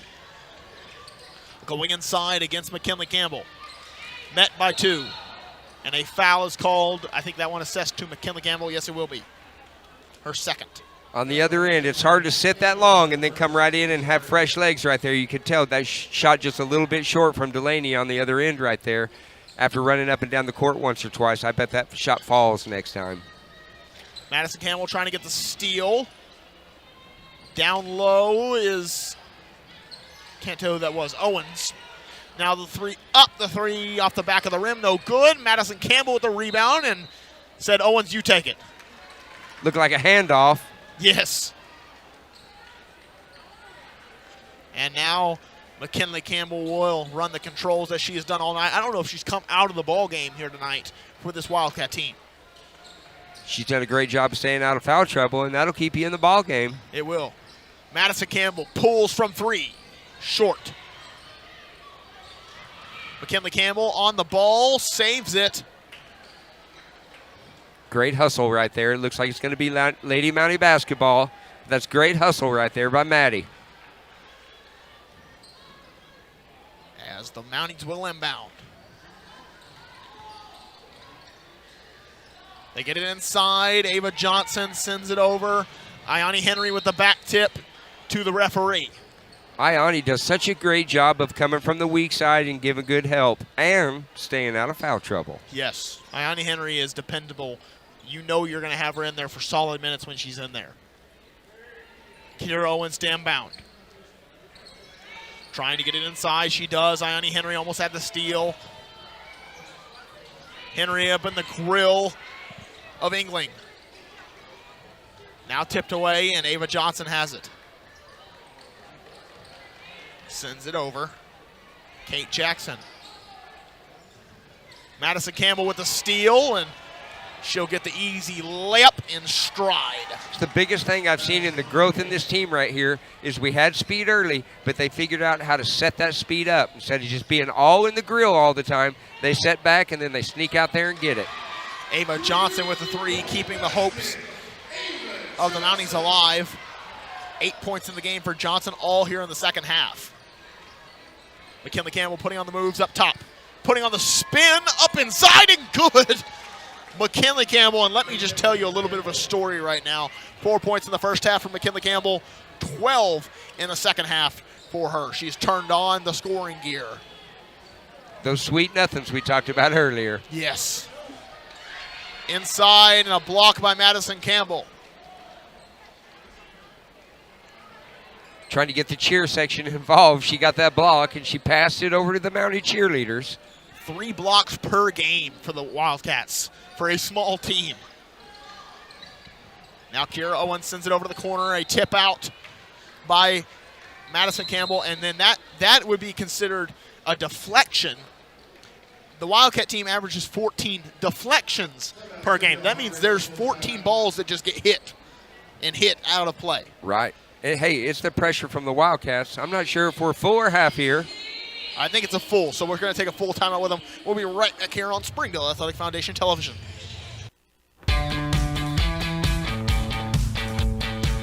Goodbye, paperwork. Hello, convenience.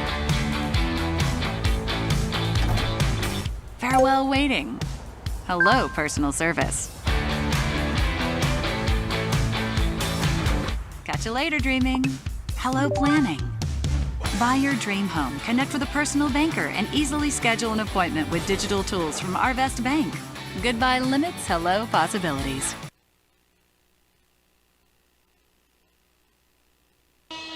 Welcome back, 55-43 our score, a 12-point lead if my math serves me right, with 4:07 left to play in the fourth quarter. Mr. Park, what was the difference in this third and fourth quarter than in that first half? It's the pressure. Rogers did a great job of matching us with their pressure earlier, but I'll tell you, the heat that they've turned it up to here in the second half, the Wildcats, it's hard to answer that, and it looks like fatigue a little bit setting in. Fatigue and frustration. Fatigue and frustration, the two Fs that you don't really want to have in a basketball game. Kira Owens gets it inside, now down low. Madison Campbell trying to tip it away. Ione Henry there as well. The three-pointer up by the Mounties, no good. Back of the rim, no good. Owens sends it out. Ava Johnson from three, back of the rim again. And Ione Henry with a rebound to Delaney Roller, who will reset it to McKinley Campbell. I saw Ione frustrated she didn't get that first rebound. She got that look in her eyes, and she was going to make sure she got that second. Delaney Roller with it. Dribbling. Gives up Madison Campbell. Now to Maya Haney. Going inside. They meet her with two. That's actually a surprising thing. I don't know if I've seen a team do that. They've kind of keyed in on her a little bit. A compliment from Maya Haney, and that two-pointer good by the Mounties. Avery Engling picks up two. Yeah, if you're getting double-teamed, that means the other coach is talking about you in their timeouts. And Maya Haney says, talk about me a little more. I got 13 in the ball game. Kind of a little scoop layup. Now Ava Johnson. Inside, up, and foul. That one going to be to Maya Haney. Could go to either one of them. I think it will be assessed to Maya Haney. I believe I saw 22 on that. Yep. Oh, no, they said that to Delaney Roller. They put 23 on the board. I believe it's 22. Oh, you're right. They put Roller on the board for it. I thought I saw her out there on the wing, not even involved in that play. They might have it wrong. Coach Jenkins asking about that, and I think they're going to correct that, and that's going to go to... Nope. Yep, Maya Haney. Fourth on Maya Haney, so that's confirmed.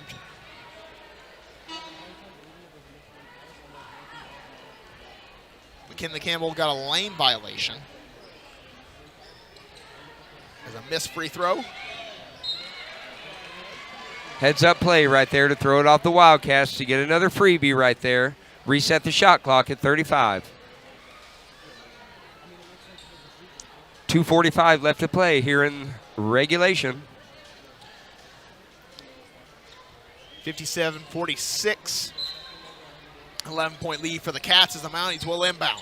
Trying to get my stats all together. As Owens with it. Going baseline against McKinley Campbell, and a foul is called on the floor. That one assessed to McKinley Campbell. Yep, McKinley Campbell. They're throwing me off with some of the signals because it looked like they were signaling 23 for a second. Well, in the scoreboard, we've got numbers up there that we don't even have in the ball game, so they're not helping us much here either. And McKinley Campbell now with the ball. Going inside, stopping on a dime, pulling up and good. McKinley Campbell inside for two. She's got 18 in the ball game and 14 in the second half. Yeah, and that's 3 makes in a row for her. When she starts heating up like that, it's trouble for an opposing team. 2:15 left to go in the fourth quarter, 59-46. Wildcats really taking care of business here in this second half. Trying to get the steal, going to get a jump ball call. The possession error will favor the Mounties. So stay with the Mounties on that side. Again, you can see that frustration setting in. It just feels like every time that you touch the ball, there's 1 or 2 Wildcats on you. Going to be swarmed. A swarm of Wildcats as McKinley Campbell trying to get low on Kiera Owens. The advantage of being a smaller player. And a foul is called on Delaney Roller. Coach Jenkins just gave the same hand expressions that I gave. That's the 4th on Delaney Roller.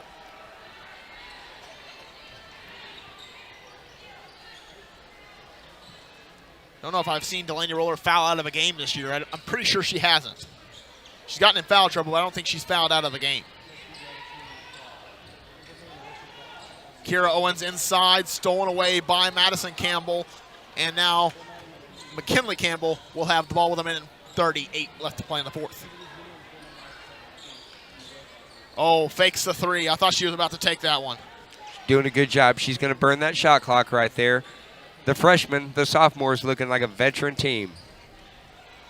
And Lexa Fitzgerald with a rebound. Back out Delaney Roller. She's going to slow it down. That's what Coach Jenkins is signaling. Right. Is slow down the offense. You just got to reset shot clock. There's no need for a shot again. Lexa gave that nice little touch pass. Could have made a layup right there, but yep, let's reset and burn that 35 seconds. Back out McKinley Campbell now. Madison Campbell. Madison Campbell on left side to work with. Goes inside and is fouled on the play. Avery Engling should pick up the foul.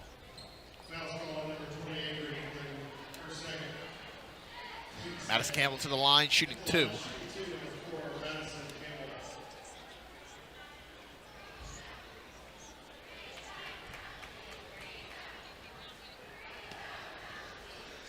As Madison Campbell sinks the first. And after she makes the second one right here, let's see if the Wildcats pick up full court pressure or they go ahead and back off right here with a minute 3 left to play in regulation. Back of the iron, no good, and the Wildcats are going to pick up in the full court. The fight is there still as McKinley Campbell picks up Kiera Owens in the full court. Kind of more timid than they were earlier, though, with their pressure. As Delaney Roller with a steal, one-on-one, goes up for the shot and good. Delaney Roller with 14 in the ball game. The Wildcats adding on to the injury here, 16-point lead. Outside, Ava Johnson, 3 up 3, no good. Delaney Roller with a rebound. All right, then we can burn the clock right here, but why not let Lexa? Oh, Lexa missed that one.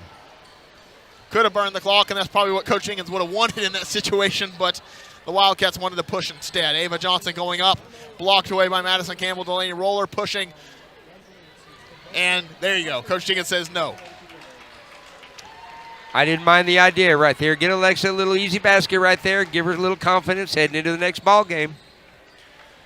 As that one is the end of the ball game, 62-46, a 16-point lead, or 16-point win, I should say, for the Lady Wildcats ending this game?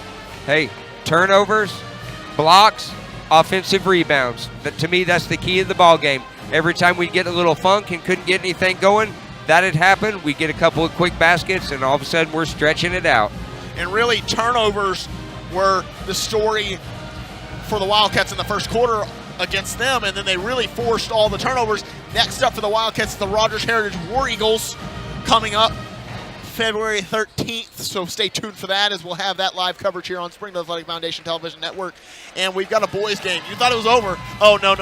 Yep. We've got another one. And again, that's going to be a track meet too. It's going to be up and down, and it's going to be fun to watch. It's going to be fun to watch. Make sure not to go anywhere. Refill your popcorn, refill your drinks, and come back to us here on the Springdale Athletic Foundation after this quick commercial break. Joe and Larry here with Sam's Furniture. We just wanted to thank you for your business and to let you know that your purchase helps serve so many people. That's right. The culture here at Sam's is to love and serve others in our community and around the globe. So when you buy at Sam's, part of your purchase goes to support one of the many organizations we partner with. You enable us to invest in our children, teachers, veterans, development in Africa, and distributing wheelchairs to those in need around the world. You are a part of this. So from the Sam's Furniture family to yours, thank you. I'm Don Strubing. It's because of the generosity of people like you we are able to fully support the Fuel and Feed program. For this, we thank you and appreciate your help. I support Springdale Athletic Foundation because they care about our student athletes. My name is Zach Arns. I'm voice of the Springdale Bulldogs. Thank you for donating to the Fuel and Feed program. I support the Springdale Athletic Foundation because they care about our student athletes. The Fuel and Feed program raises money to help pay for pregame and postgame meals for kids and coaches. In addition, we raise funds to buy athletic footwear for the students to compete in. I'm Donald Tucker, Executive Director of the Springdale Athletic Foundation. Please take this time to help our students and coaches. Visit the link on the screen to donate now. On behalf of Springdale Schools Athletics, I want to say thank you.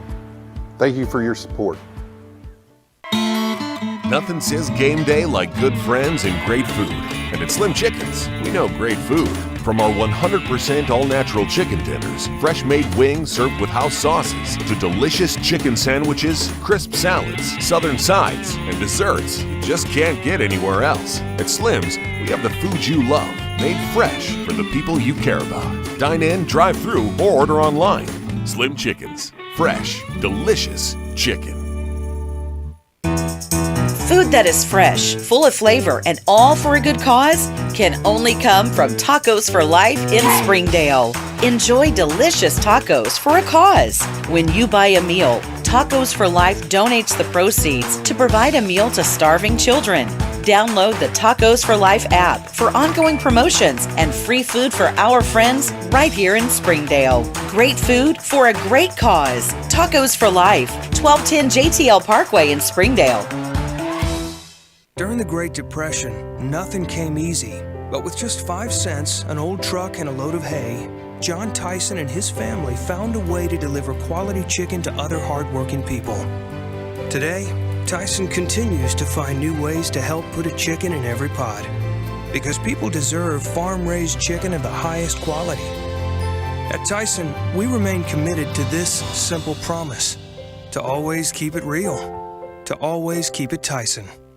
Hey Northwest Arkansas, Lara here at Sam's Furniture. If you're looking for new furniture, we have over 170,000 square feet selection at everyday low prices and same-day delivery available. But the best part is that we love to serve our community. So when you buy at Sam's, part of your purchase goes to support one of the many amazing organizations that we have been blessed to partner with. Serving others, especially those in need, is our culture here, and we hope that you'll be a part of that too. Arkansas's largest furniture destination, get it at Sam's.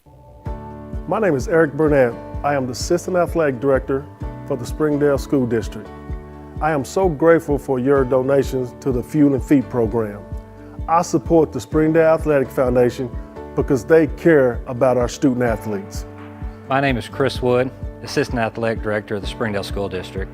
It's because of the generosity of people like you, we are able to fully support the Fuel and Feed program. For this, we thank you and appreciate your help. I support the Springdale Athletic Foundation because they care about our student athletes. The Fuel and Feed program raises money to help pay for pregame and postgame meals for kids and coaches. In addition, we raise funds to buy athletic footwear for the students to compete in. I'm Donald Tucker, Executive Director of the Springdale Athletic Foundation. Please take this time to help our students and coaches. Visit the link on the screen to donate now. Thank you for your support. On behalf of Springdale Schools Athletics, I want to say thank you. If you need that love, support, somebody to push you, to tell you can do it, I would tell them to come to Pam Transportation. It's a family here. It's not just a regular company. They will look after you. They will show you that you are important, you are welcome here.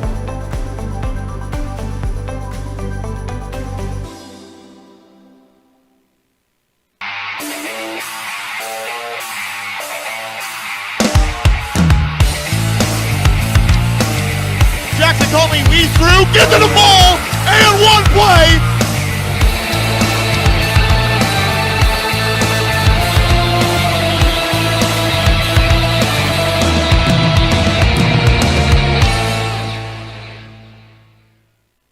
Hi, this is Donald Tucker, the voice of the Har-Ber Wildcats. Are you looking for a new career? Would you like to become a professional truck driver? The CDL Training School in Town, Arkansas is open and accepting new students. You can earn your CDL in just 3 short weeks with employment after you finish school, and Pam Transport will cover your tuition. You will train in the same equipment that you will drive once you earn your CDL. Plus, students also receive a $100 weekly stipend during training. Don't wait another minute. Call Pam Transport today at 888-498-2549.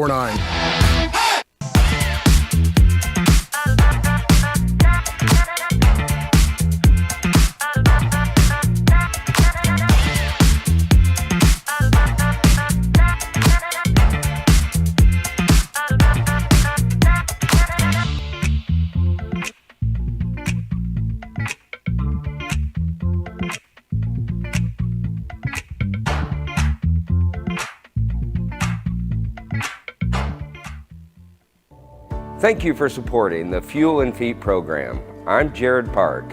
Without your help, this program would not be possible. I support the Springdale Athletic Foundation because they care about our student athletes. Hi, my name is Brett Hobbs. I'm the head football coach at Springdale High School. Thank you for making an investment into the future of athletics in our community of Springdale. We support Springdale Athletic Foundation because they care about our student athletes.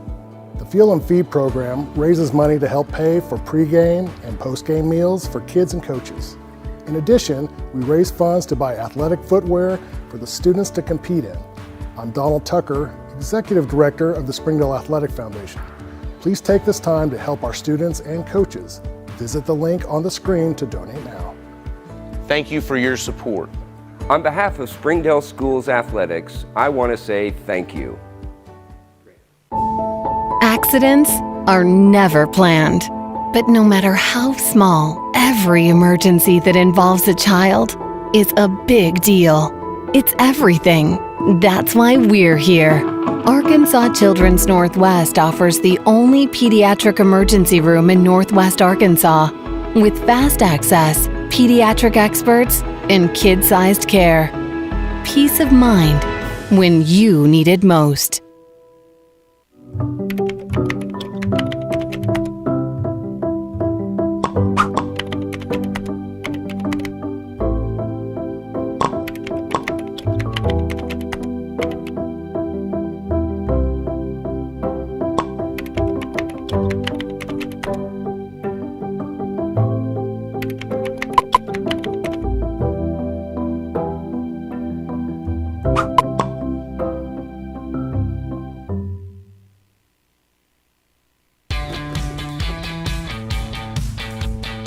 Goodbye, guessing. Hello, confidence.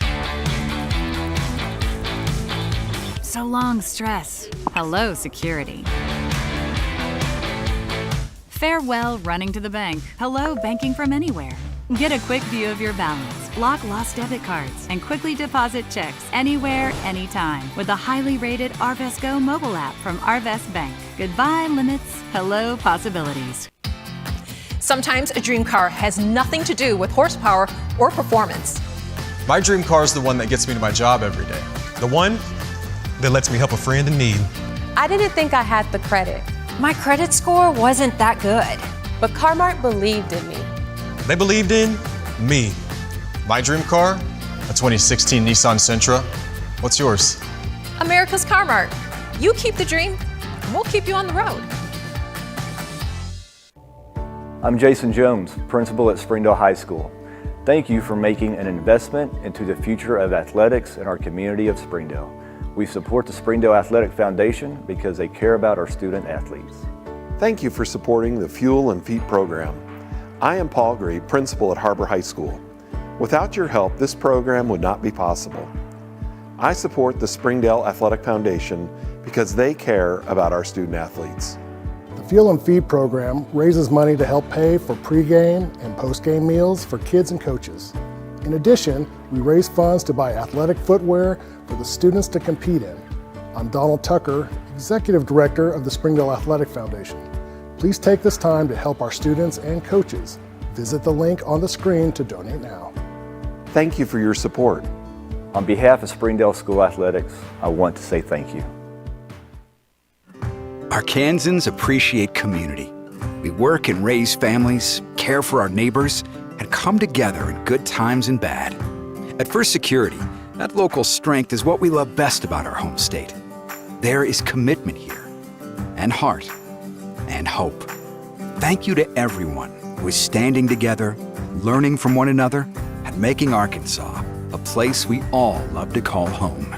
We're proud to be your community bank.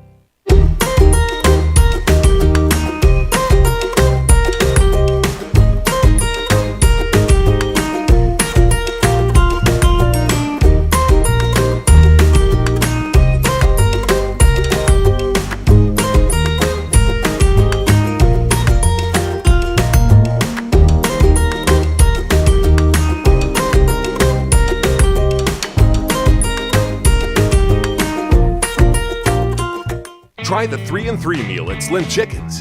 3 hand-breaded chicken tenders paired with 3 perfectly fried wings, shaken in your choice of house flavors. Served with fries, Texas toast, and a medium drink. Slim Chickens. Fresh, delicious chicken.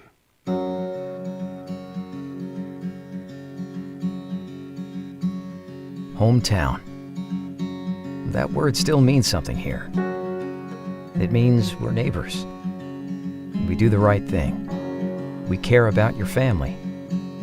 And you deserve the very best every time you walk in the front door. Harps. Hometown fresh.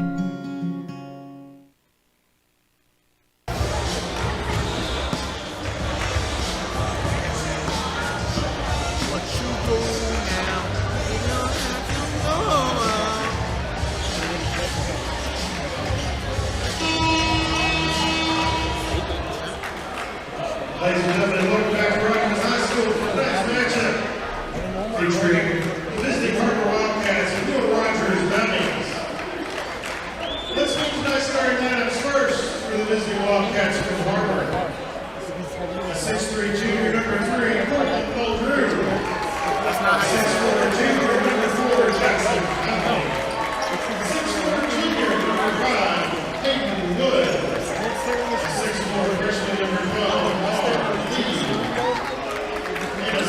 sophomore number 33, David Bledsoe. Har-Ber's coached by Tommy Devenbaugh. He's assisted by Nathan Clark and Sonny Frank.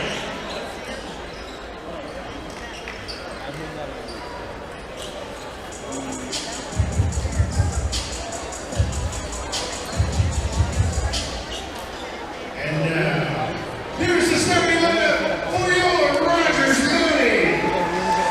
A 6'6" sophomore, number 10, Aiden Cronister. A 6'3" sophomore, number 14, Braxton Lindsay. A 5'10" junior, number 0, Nathaniel Jones. A 6'4" senior, number 4, Rex Krupp. And a 6'4" senior, number 22, Jason Gardner. Rogers is coached by Lamont Frazier. He's assisted by Eric Curtis and Hunter Hill.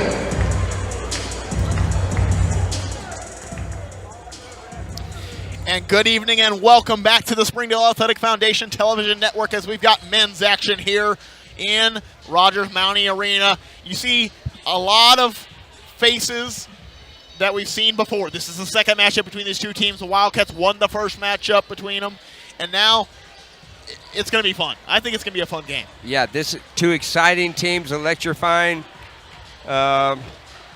The Chronister kid, I mean, he's electrifying, fun to watch. Yes, multiple D1 offers. They just had a kid, I saw on Instagram, commit to UFIS in Kraut, who I think is jumping right now. Yeah, Rex Kraut committed to UFIS, University of Arkansas Fort Smith. As Jackson Conley, I don't know if that's going to count as a steal, but well, it's usually a re-jump when neither one of them touches it, but Hayden Wood misses from three-point territory, and that will go to the Mounties. Like to see Hayden taking that early shot for us right there, being a little more aggressive, getting out of his football shape and getting more into his basketball shape as we playing everybody again here for the second time. And Bledsoe, you want to talk about him, I just looked at his last 5 games, and that's the last 5 games he's been starting in place of Jabari Washington, 3 points per game and 2 rebounds per game as Marley gets fouled on the play. So just a serviceable big man is what you would call it. Yeah, love him. He doesn't have a lot of height, but he's got hops, and he's going to block you out, and he's not going to let you out-rebound him.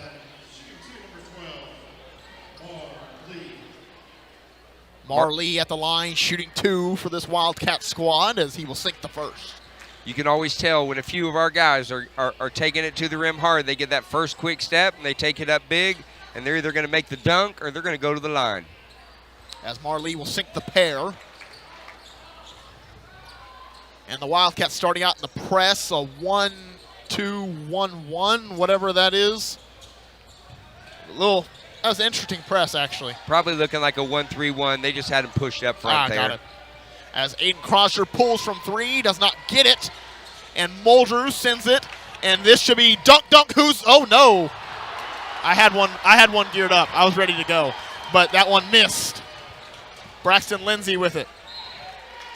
Not going to miss one of those very often. He's a freshman, but he sure doesn't play like one. We'll save the saying I had ready to go for later on. This Wildcat team averages a lot of dunks, so we'll be able to say it later. As the Mounties get inside, Jackson Conley takes it personal against Aiden Chronister. He wants that assignment. Yeah. That one will go out of bounds and will favor the Mounties. That'll stay with them on their sideline. Looked like we had 3 white jerseys that swiped that ball out.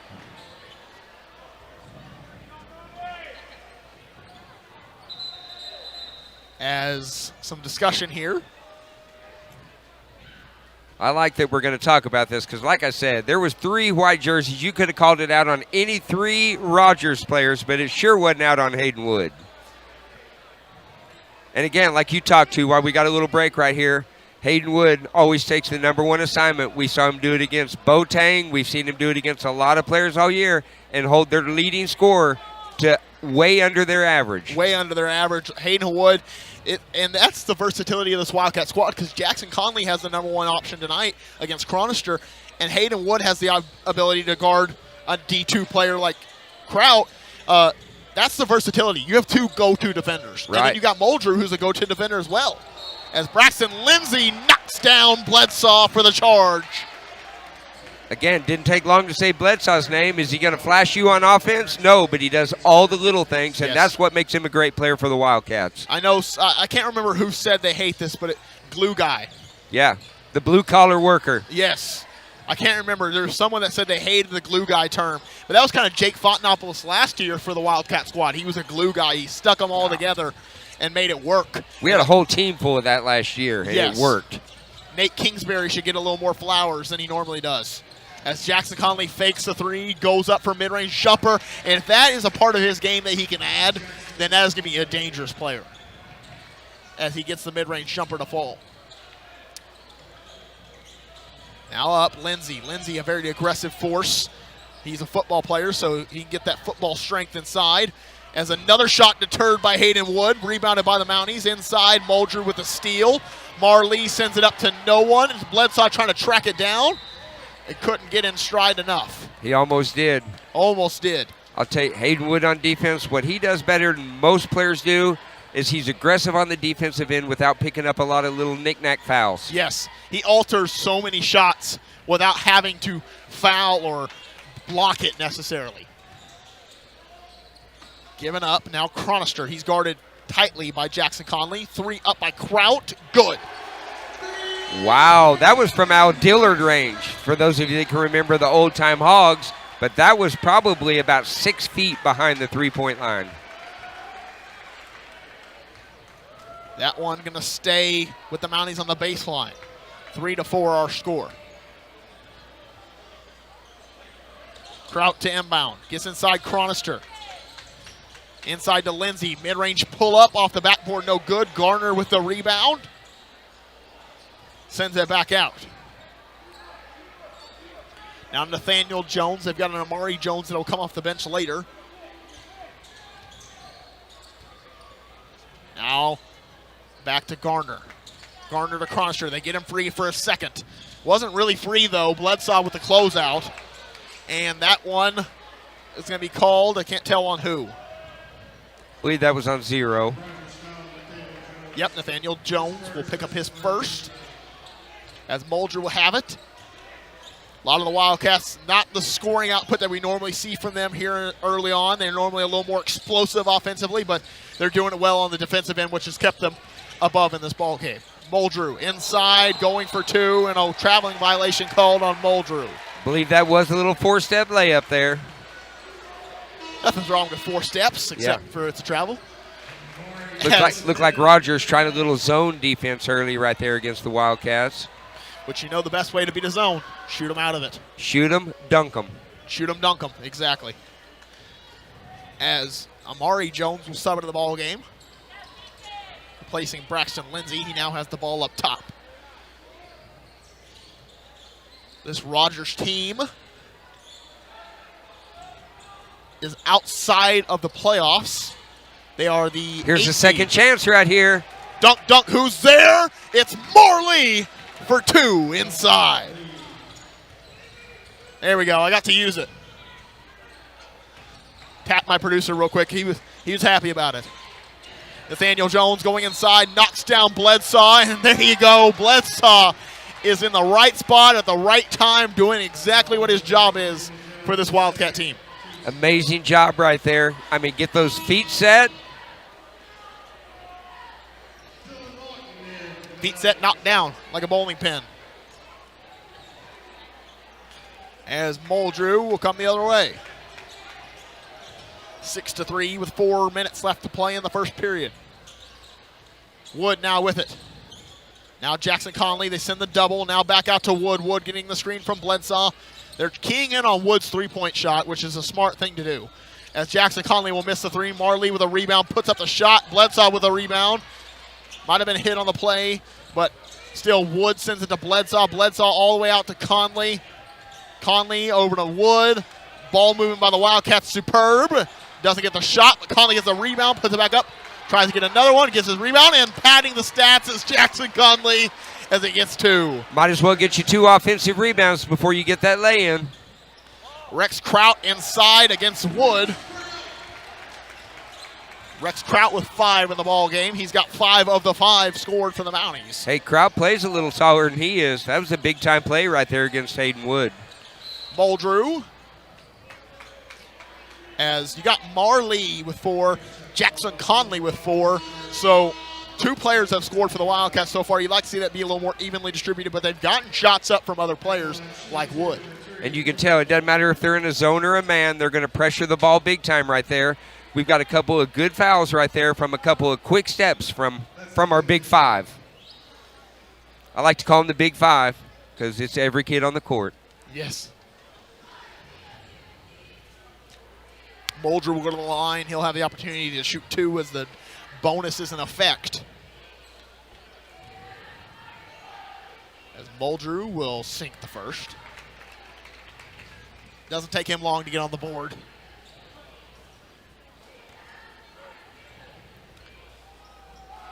As he will sink the second. Amari Jones with the ball, gives it up to Aiden Chronister. 2-2-1 press. for the Wildcats. Coach Steffenbaugh throws a lot at you in a game defensively. Yeah. And again, like you said, it's hard to really pick up on it. That's 1-3. Is that a 2-2-1? What is that? And I bet that's confusing, for the Mounties as well. Yeah, on the court, I mean, I can see it from up here, and I don't have the good perspective on it. If you're on the court, you're wondering, what is that? Just looks like a wall of studs that you got to get through. Yes. As Marley will inbound. Garner will come into the game, replacing Jones. Head coach of the Wildcats is Coach Tommy Deffenbaugh. Head coach of the Rogers Mounties is Lamont Frazier. Jackson Conley with the ball. Getting the screen.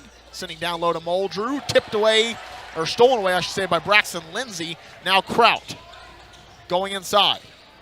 Sends out to Braxton Lindsay. Lindsay going up for the 2. Wood again. Wood with a block. Altered 2 shots in 1 play. And now Muldrew with it. Muldrew to Wood. Wood driving baseline, fakes 2 jumpers, and will get fouled. Good sportsmanship right there from the Mounties. He got him up in the air, knocked him down, helped him up. You like to see that. I mean, we're going to compete as hard as we can against each other, but share the love when you need to. And Cronister picks up his first foul. As Wood will go to the line, shooting 2 for the Wildcats.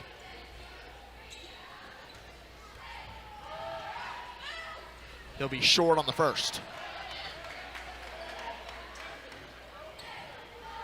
Like the new Wildcat uniforms, I haven't seen these a lot right here. Going to the kind of shorter short right here, kind of some new school looking unis. I call them the city editions, as Wood's short on both. The all black with some blue on there looks tight for the Wildcats. As Jackson Conley gets the steal, Marley had the tip out. Conley all the way to Marley. Marley from deep 3-point territory does not get it to fall. Like to see him scoot up maybe just a little bit on that one. Well, I looked over to see what kind of reaction Deffenbaugh was going to have there, and he looked like he was fine with that. Trust the freshman. That's something Coach Jenkins has to do with her squad. That's something Coach Deffenbaugh has to do with his. Freshman has been the story for the Wildcats, both men's and women's. Kraut, pull up, Jay, good. Wood right in his grill on that one again, contested. Oh, it looks like we got a turnover right there by the Wildcats. Going to be Mountie throw in. Don't know exactly what happened. I think he stepped on the line before he threw it in. I got it. Kraut will inbound. 7-10 our score. A 3-point lead for the Wildcats in the first quarter with 1:31 left to play. Inside Garner. Garner goes up for 2 and gets it to fall. Now 9-10. Jackson Conley. We've seen the pace of this game go up and down for the Wildcats. They've been really fast at times offensively and really slow sometimes on defense. On defense, I should say. Muldrew with it. Outside Conley. Conley pulls from 3 and good. Jackson Conley with 7.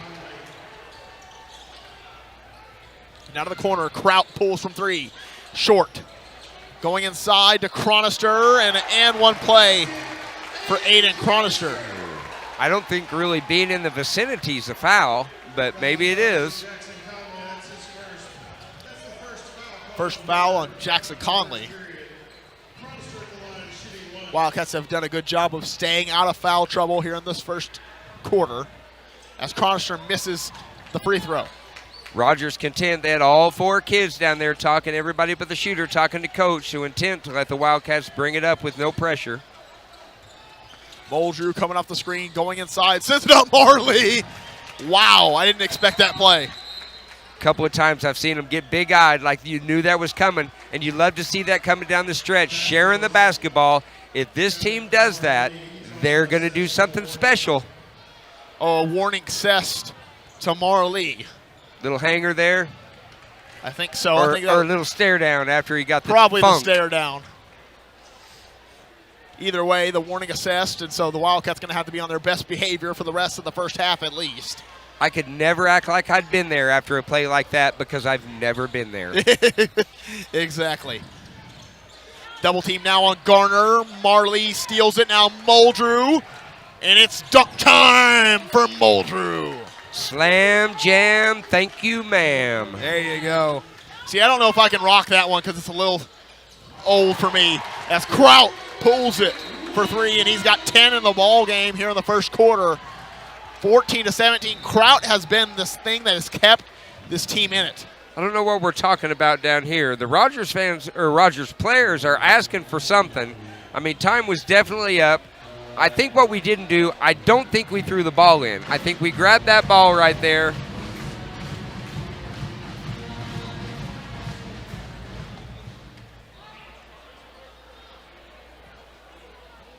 And that's what happened. He jumped over the line before it was, so it looks like we're going to put just a little bit of time back on the clock. 4/10. And the Wildcats will have it. Okay. And again, let the quarter in there. We threw the ball in. Yeah, I don't know. I think that's what it was. I don't think he stepped out of bounds when he threw it in. I think Jackson grabbed that ball and threw it all the way to the other end of the court with no throw in. That'll do it for the first quarter of action. 17-14, our score, a 3-point lead for the Wildcats to end the quarter. We'll be right back here on Springdale Athletic Foundation Television. Ozarks Go from Ozarks Electric Cooperative is leading the fiber revolution, connecting the divide with high-speed broadband access to close that gap. From cloud to cloud, post to post, from downtown to way out of town, to connect our customers to a world of blazing speed and access to absolutely everywhere. It's our customers connected.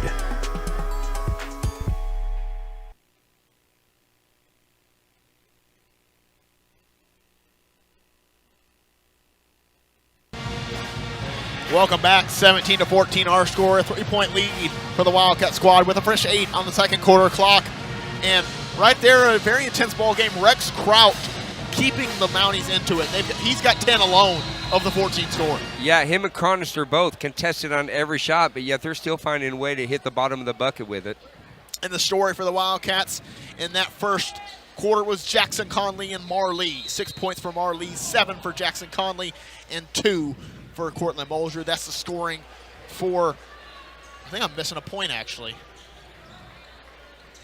The key is sharing the love for the Wildcats, and that makes us an amazing team. Oh, I'm missing 2. Mulder has 4. I counted him off on the dunk. And that goes inside, and a foul is called. Aiden Chronister will go to the line. I think that was one assessed to Muldrew. It's going to go against Muldrew. Got him with the body right there. I think he got a little ball, so he didn't like the call, but I think he got him with the body.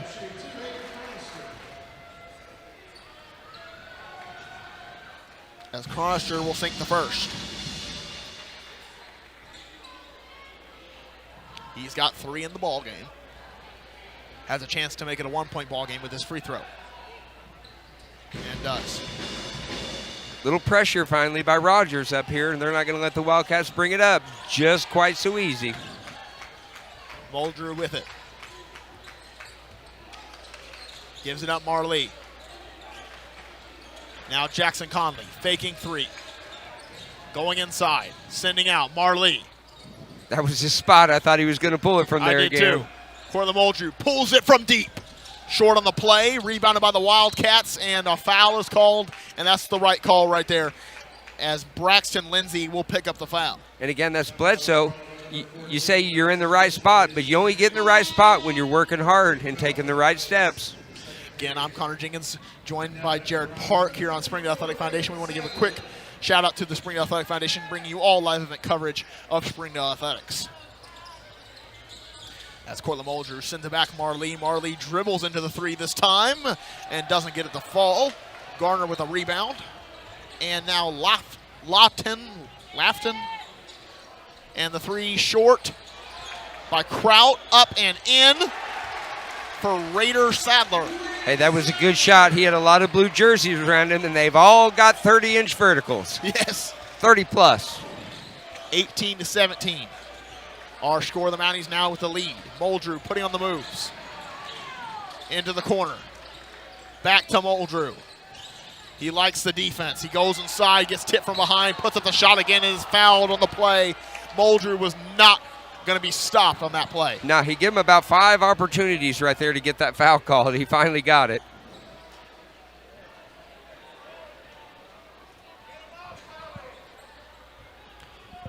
As Muldrew will go to the line, shooting 2. And so sink the first. He's got 5 in the ballgame. I sure like his free throw shot right there. I mean, it looks pure. A lot of the times you get those guys that got the hops and stuff and the speed. They don't always have that pretty shot, but Muldrew's shot looks pretty. Yeah, 88% from the free throw line this year. A very high mark as he will sink the pair. 19-18 our score, a 1-point lead now for the Wildcats against the 8 seed Rogers Mounties. Looking for Kraut. They get it to him. Now Wood with the steal. One-on-one. He's got Muldrew trailing. Going inside. And is fouled. There is nothing called as Wood hits the ground pretty hard. Wow. Wildcat fans upset with that. You can even see the Rogers fans surprised with no call right there. Yeah, Har-Ber fans are not happy with that one. As Menifee will get it inside. Wood grimacing in pain. Conley gets it back to Muldrew. Under duress is Muldrew. Amari Jones defending. Gives it up Conley. Conley fakes the 3, sidestep, mid-range pull-up, short. You see Wood. Wood is really favoring his right side. You can see his left is kind of hurting a little bit. Yep. Rogers student section had a little something to him to say after that too. But you love that. That's the football player in him. He's not going to say ow, and he's not going to ask to come out. He's used to taking a hit and getting back up. That's also the Wood family. Exactly. That's their mantra. Hunter Wood, his brother, I guarantee he never asked to be sub out of a ball game ever. Football, basketball, baseball, anything. Right. And hey, that's why he's a D1 athlete. He is a D1 athlete. That is a good point. He has made it to the top of the level. He actually played for Bobby Petrino, didn't he? Yep, Missouri State. And I guarantee you better be tough if you're going to be playing for Petrino, because he's not going to whisper pretty things into your ear. No. But he gets the job done. 19-18. He's now back at Arkansas also, so that's going to be interesting to see if he can do what he normally does with Arkansas. Generally, one thing you get from coaches' kids, and that's going to be toughness and Muldrew, coachability. Fadeaway jumper good by Muldrew. Couldn't agree with you more, as I am a coach's kid. So, never played well, though. 8 points in the game for Muldrew. He's kind of sparked a little bit more scoring here in the second quarter.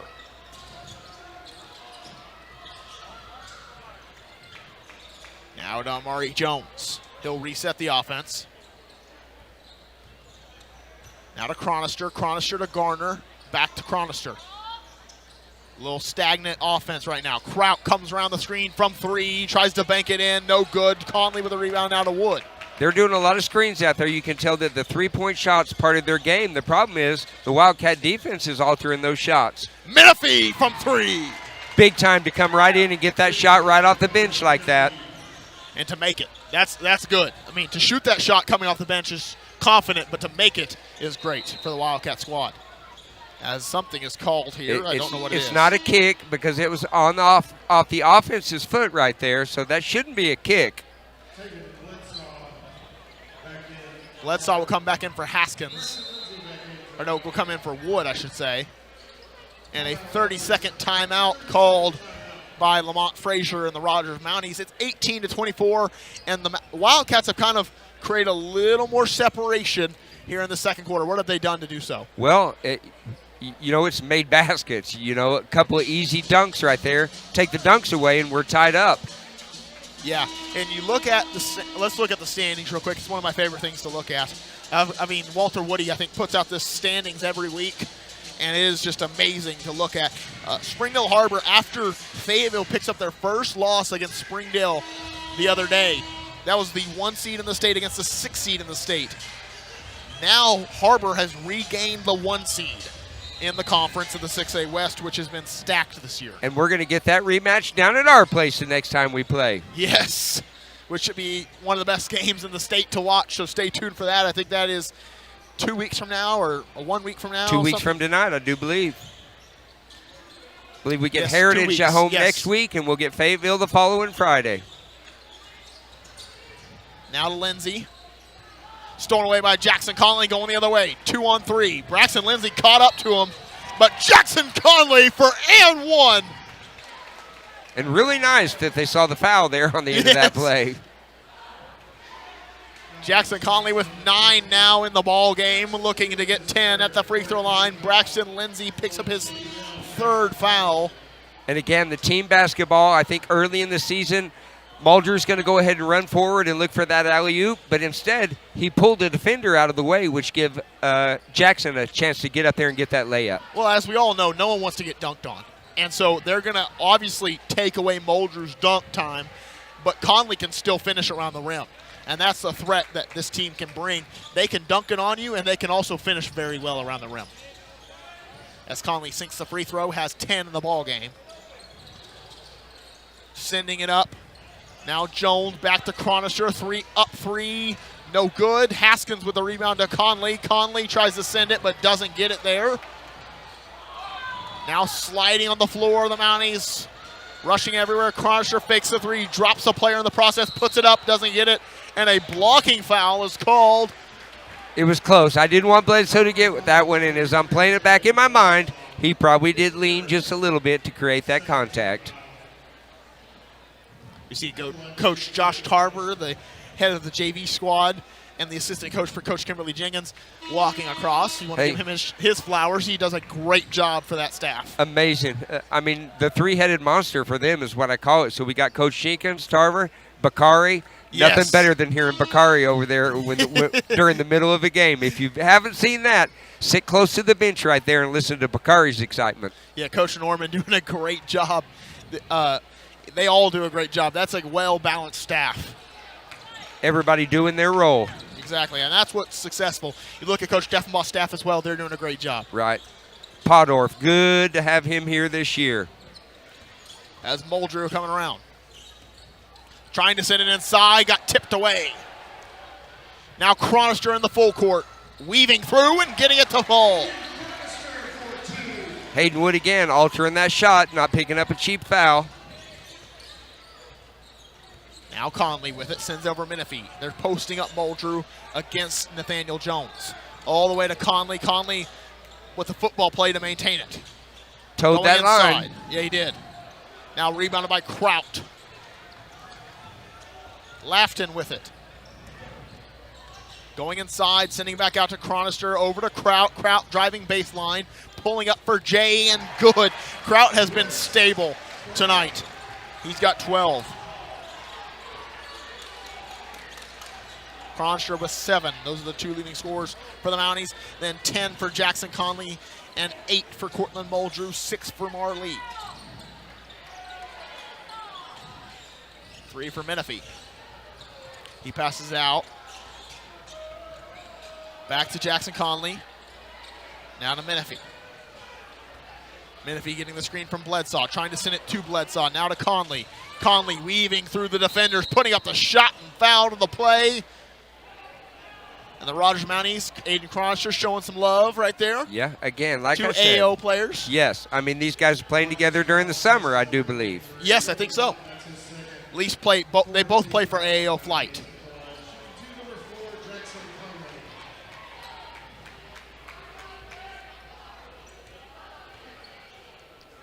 As Jackson Conley will sink the free throw. I'm going to say him too. These guys with all this athleticism having such pretty shots.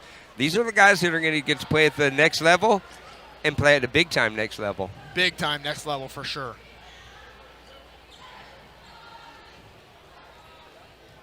Conley with 11 in the ball game. And sink, rims out. So now Amari Jones will come the other way with it. Sends it over. Garner with it. Marley back in for the Wildcats.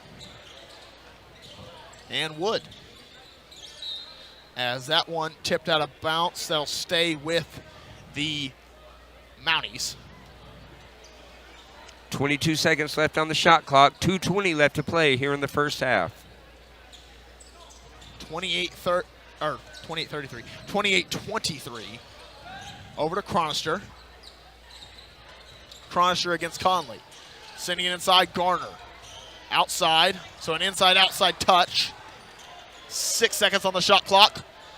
Amari Jones pulls, doesn't get it. Conley with a rebound. He averages 8 rebounds per game, leading the team in the rebounding department at the small forward position. Muldrew, sidestep 3, up and good. Pretty shot right there. Contested, too. 11 in the game for Muldrew. Outside, 3 up 3, no good. Conley with another rebound, and he's got it in the full court, looking to push. Goes behind the back, foul and 1. Jackson Conley, and this is entertainment at its finest.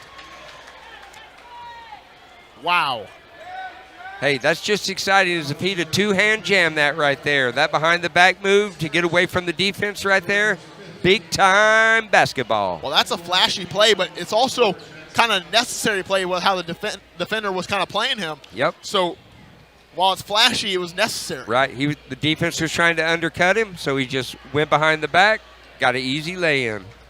And finishes the free throw. Jackson Conley on the year, I'd be interested to see this. Free throw percentage is 69%. He shot great tonight from the free throw line. Aiden Chronister comes around the screen from 3 and gets it to fall. Aiden Chronister's not going to stay silent for too long. He's got 10 in the ball game. And again, you can just tell by the plays that they're running, they know that they need to rely on that three-point game tonight to keep up with us. Muldrew with it. 26-34, 8-point lead for the Wildcats. Muldrew coming around the player and now giving out to Conley. 3 up 3 short. Bledsoe with a rebound, sends it back out. Muldrew. He'll pull from deep 3-point territory. And Conley with the rebound. Going inside is Jackson Conley, weaving through the defenders. Up and good. Jackson Conley has been dependable tonight for the Wildcats. That's the best way to put it. Trending for both the boys and the girls. I don't know what kind of Kool-Aid they're giving over there at Har-Ber today, but offensive rebounds are at a premium. Over to Kraut.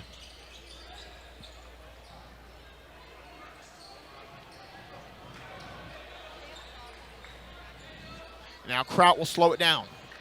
19 seconds. 8 on the shot clock. Kraut, pull up, mid-range jumper, no good. Rebounded by Marley. Now Colton Muldrew will have it. 7 seconds left right here. Going inside, Muldrew, and foul on the play before anything. The Mounties are in the bonus. Yep, just as good. Going to put Muldrew on the line shooting 2 right here with 5 seconds left to play here in the first half. 88% from the free throw line is Muldrew, so a very good chance. Not going to say anything more.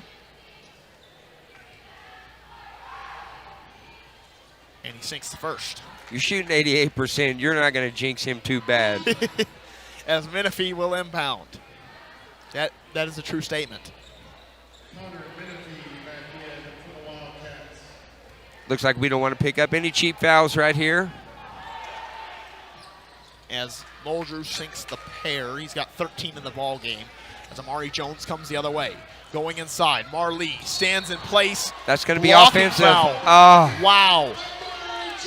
He was at the three-point line when Marley set up right there, so he had 3 steps to get that call right. Yeah, and if we were in the NBA, Marley would have been in the restricted area, but we're not in the NBA. We're in high school basketball. 0.1 seconds left. Let's see what the Wildcats can do. Hey, they proved against Little Rock Central that they can throw it all the way to the end to get a tip-in play. That was 0.1. Yeah, it was 0.3. Yes. But that was Colton Tuck Disney who made that amazing play. As Wood rebounds, and that'll do it for the first half of action. 38-28, the Wildcats leading at the end of the first half. We'll be right back here after let's show our sponsors real quick. So sponsors for the first half. Sorry, that's a little preemptive by me. Springdale Athletic Foundation. Tyson Foods. McClarty Daniel. Harp's Hometown Fresh. Arvest. 5H Sports Photography, and we'll send it to the halftime break. We'll be right back here. Don't go anywhere. Refill the popcorn and drinks, and we'll be right back with third quarter action here on Springdale Athletic Foundation Television.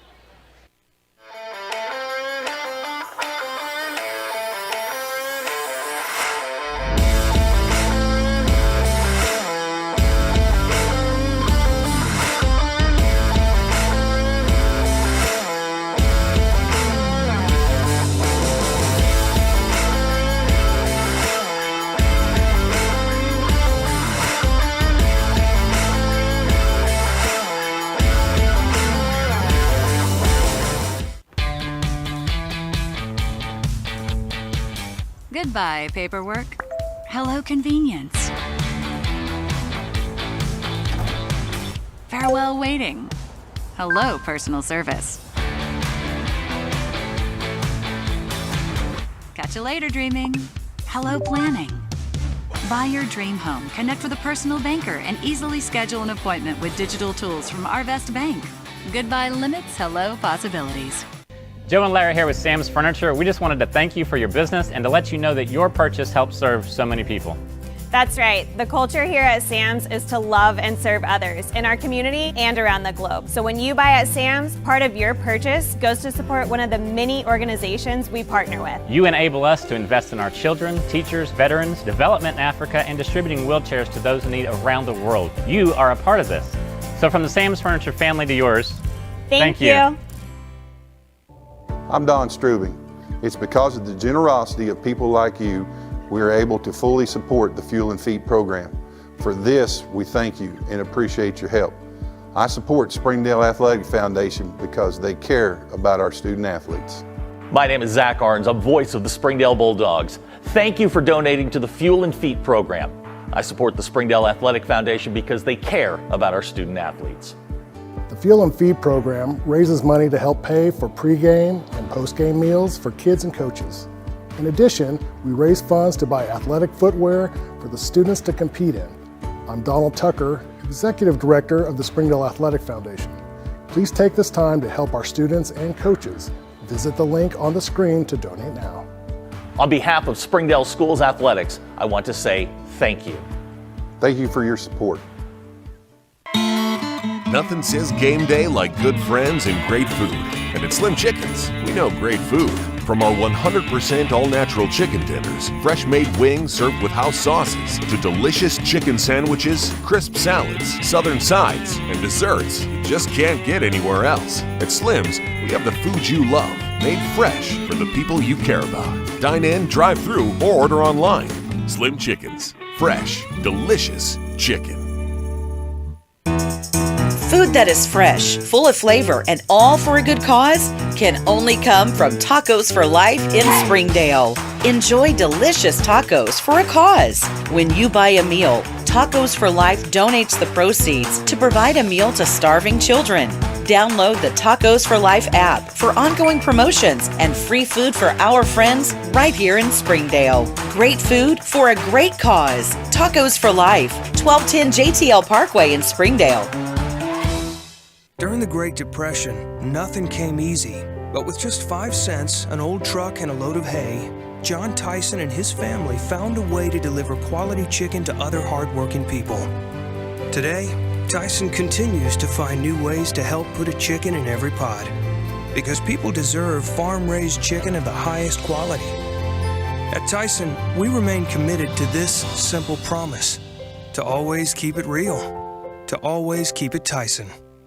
Hey Northwest Arkansas, Lara here at Sam's Furniture. If you're looking for new furniture, we have over 170,000 square feet selection at everyday low prices and same-day delivery available. But the best part is that we love to serve our community. So when you buy at Sam's, part of your purchase goes to support one of the many amazing organizations that we have been blessed to partner with. Serving others, especially those in need, is our culture here, and we hope that you'll be a part of that too. Arkansas's largest furniture destination, get it at Sam's. My name is Eric Burnett. I am the Assistant Athletic Director for the Springdale School District. I am so grateful for your donations to the Fuel and Feed program. I support the Springdale Athletic Foundation because they care about our student athletes. My name is Chris Wood, Assistant Athletic Director of the Springdale School District. It's because of the generosity of people like you, we are able to fully support the Fuel and Feed program. For this, we thank you and appreciate your help.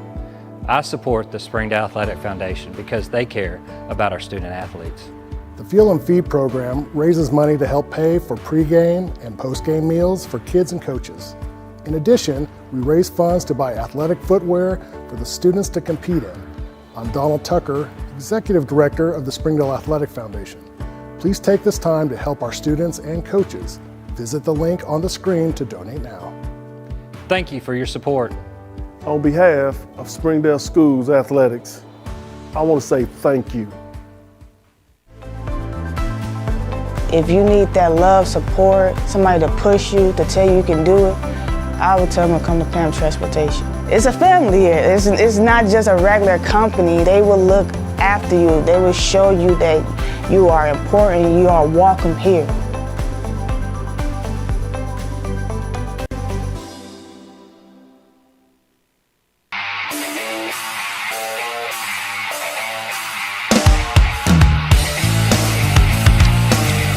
Jackson Conley weaves through, gets to the ball, and one play.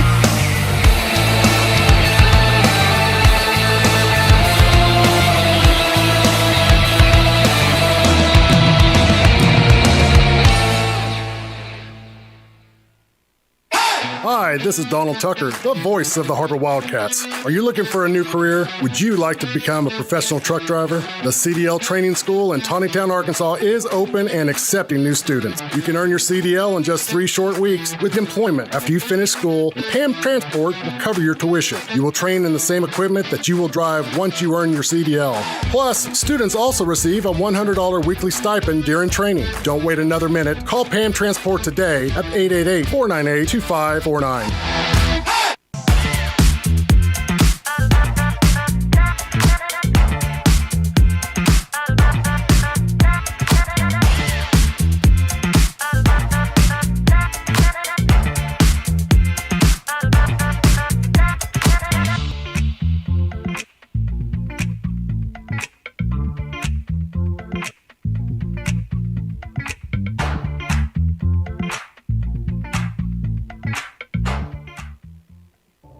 Thank you for supporting the Fuel and Feet program. I'm Jared Park.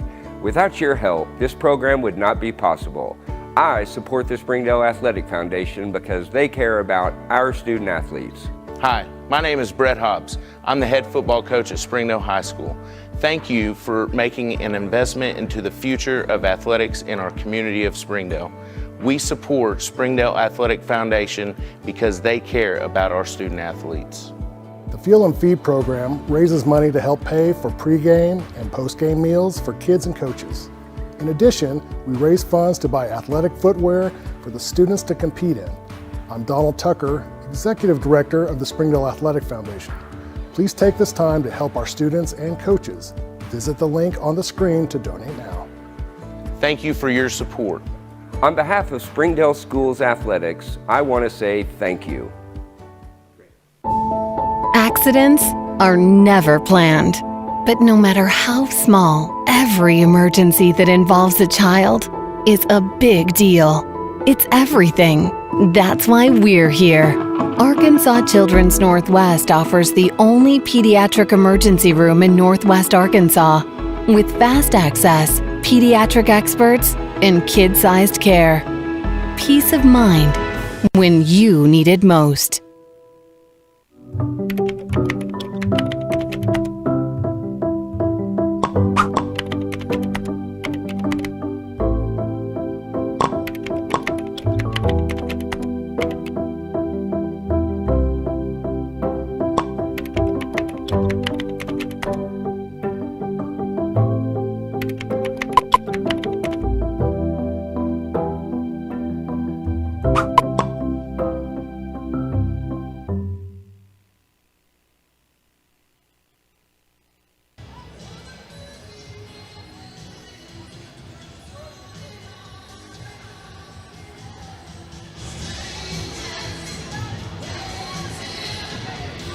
Welcome back, 38-28, a 10-point lead for the Wildcat squad. And what was the story of that first half? Hey, up-tempo. It looks like Wildcat defense. The Rogers crew really going to rely on the three-point tonight. You could tell that was part of their game plan. But these Wildcats are flying around on defense and contesting those, so the percentage is down for them. And we talk about it a lot, and I talked about it with Coach Deffenbaugh a few games ago. He said when Jackson Conley plays his aggressive defense, when Hayden Wood plays his aggressive offense, this team is the team to beat. Right. And tonight, the aggressive defense by Jackson Conley has been on point. You'd like to see Wood get a little more involved. He's scoreless in the ball game so far offensively. but you'd like to see him get a little more involved. He's taking good shots. Right, and those two things, but then it's our role players. Bledsoe had a great night. His stats aren't going to be through the roof and going to score a lot of points, but he's doing all the little things. Marley, some big-time baskets, some big-time dunks. 6 points in the game for Marley, and Marley does a lot more than just score the ball and dunk the ball. He is the threat that this Wildcat team needs, because at any moment they can throw it up and Marley can get it. He's just like the other two. You got to guard him inside and out. They can beat you both ways. Jackson Conley pulls from three from the outside, no good. Rebounded by Kraut, and Chronister will bring it across the other way. Guarded by Conley. Inside, Braxton Lindsay goes up for two, doesn't get it. Garner with the rebound. He'll go up and get it to fall. I want to correct myself there. I said the other two. Legitimately, we got 4 guys that you have to guard outside and inside that they can beat you either way. Yes.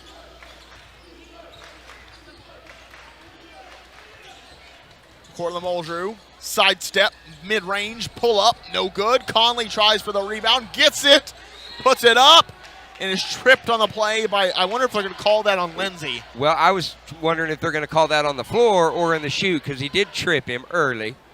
But it is going to be a shooting foul. Jansen Garner, which is his second foul.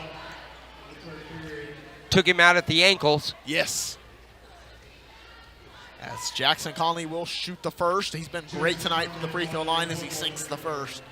He's got 17 in the ball game. He had 16 in the first half.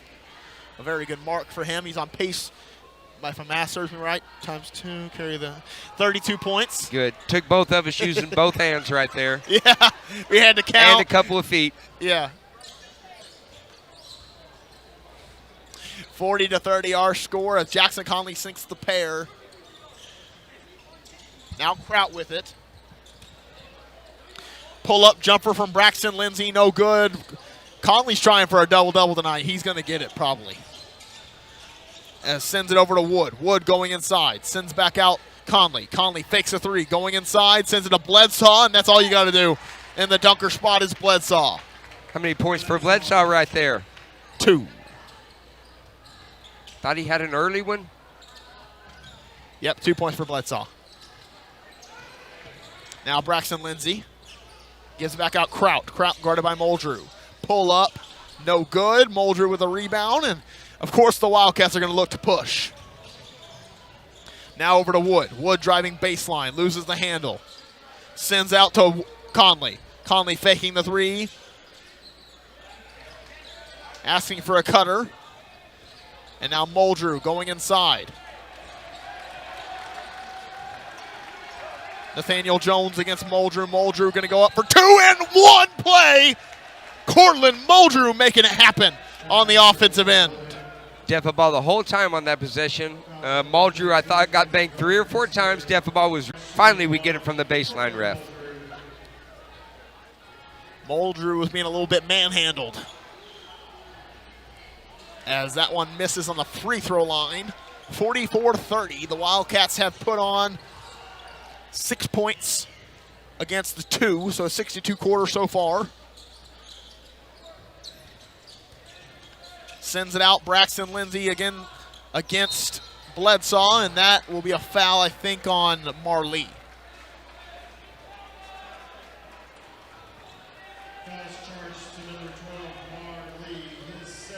His second. Bledsoe thought that was on him, and he was surprised because that was great defense by him. Bledsoe fell on the play, and Lindsay will get the 2. That honestly could have been a foul. I think Bledsoe's drawn 2 charges already. That could have been a third. As Wood comes across the timeline, putting on the moves against Chronister. Sends it out Conley. Conley getting the screen from Bledsoe. Now out to Wood. Wood fakes a 3. Going inside, tipped out by Kraut. 10 seconds on the shot clock. Chronister doing a great job on defense. Now sidestep 3 for Conley. Rims out. Hayden Wood pulls down the rebound. A shared rebound with Chronister. And that'll be a jump ball. Possession arrow should favor the Rogers Mounties. Good play. Hunter, again, not with any baskets, but doing a lot of the little things. Good for the Wildcats. And you really want to talk about the little things. Braxton Lindsay is a force inside, and Bledsaw is really deterring that inside. Bledsaw has done a good job defensively is what I'm saying, if you didn't understand my lingo. As Cronister goes inside for two, doesn't get it. Marley with a rebound, pushing it to Wood. Wood, they did not have numbers, but pulls instead for three. Short on the play, and Braxton Lindsay with a rebound. Lindsay pushing. Going inside, putting up two, and a blocking foul is called. That's the appropriate call. Yep. He leaned a little right there. He had his feet set. He came around him, so he tried to get that shoulder in there. Got a ref, jumped out of his shoes on that one. You love to see it. Jackson Conley's waving his nose like something stinks down there.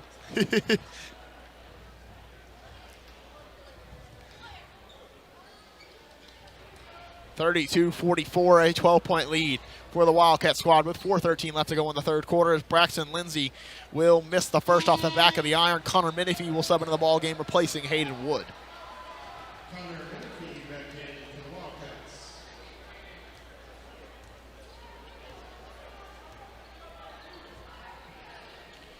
And another free throw synced by Braxton Lindsay. He's got three in the ball game.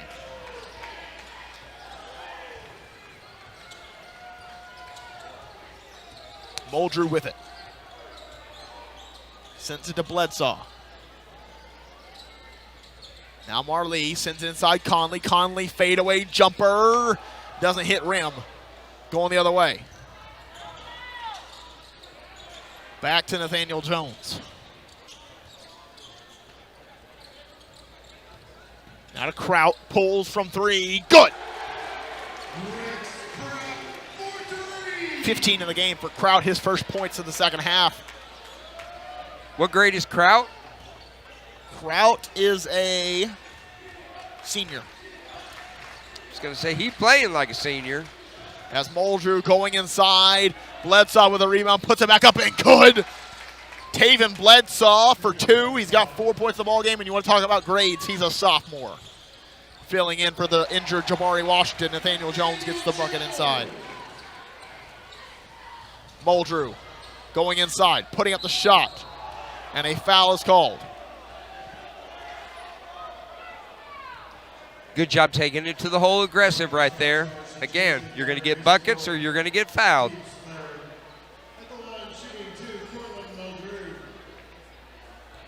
Jansen Garner picks up his fourth foul. Yep. That's going to bring Sadler back into the ball game for the Mounties.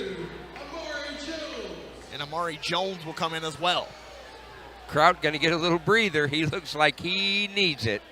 He'll probably go over there and hit the oxygen mask. As Muldrew sinks it.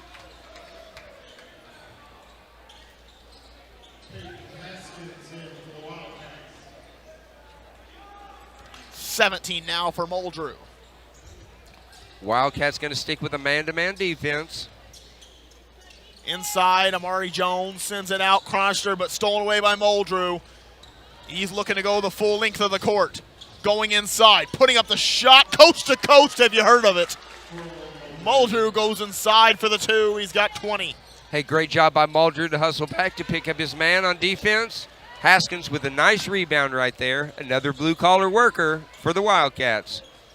Now Conley looking to go inside. Nathaniel Jones with a tip out in the steal. Going the other way. He has Cronister. Didn't have him there. And Nathaniel Jones gets the bucket inside. He has got 4. This shows you kind of the depth of the 6A West when it comes to men's basketball, because this is the 8 seed Rogers Mounties at 3-8, and they're putting up a fight against the Har-Ber Wildcats. Yeah, 6A West, kind of known as a baseball-football conference, and we're showing the last couple of years that, hey, we're going to come to play. As Muldrew pulls from three, Haskins with the rebound, and they're going to call an over-the-back foul on Haskins. Which is crazy because he was backing up, and backing up into Haskins right there. Muldrew will come into the ball game. Or no, there might be a timeout called. Yep. And I saw full Yep, full timeout, which means we'll take a full timeout with them. We'll be right back here on Springdale Athletic Foundation Television Network.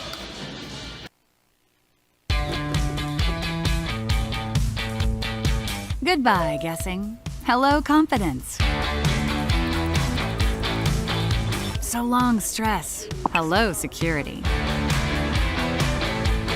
Farewell, running to the bank. Hello, banking from anywhere.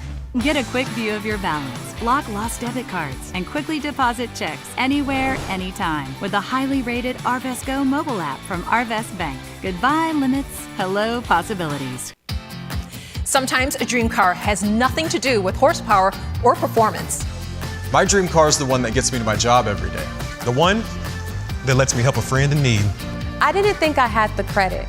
My credit score wasn't that good. But Car-Mart believed in me. They believed in me. My dream car? A 2016 Nissan Sentra. What's yours? America's Car-Mart. You keep the dream, and we'll keep you on the road.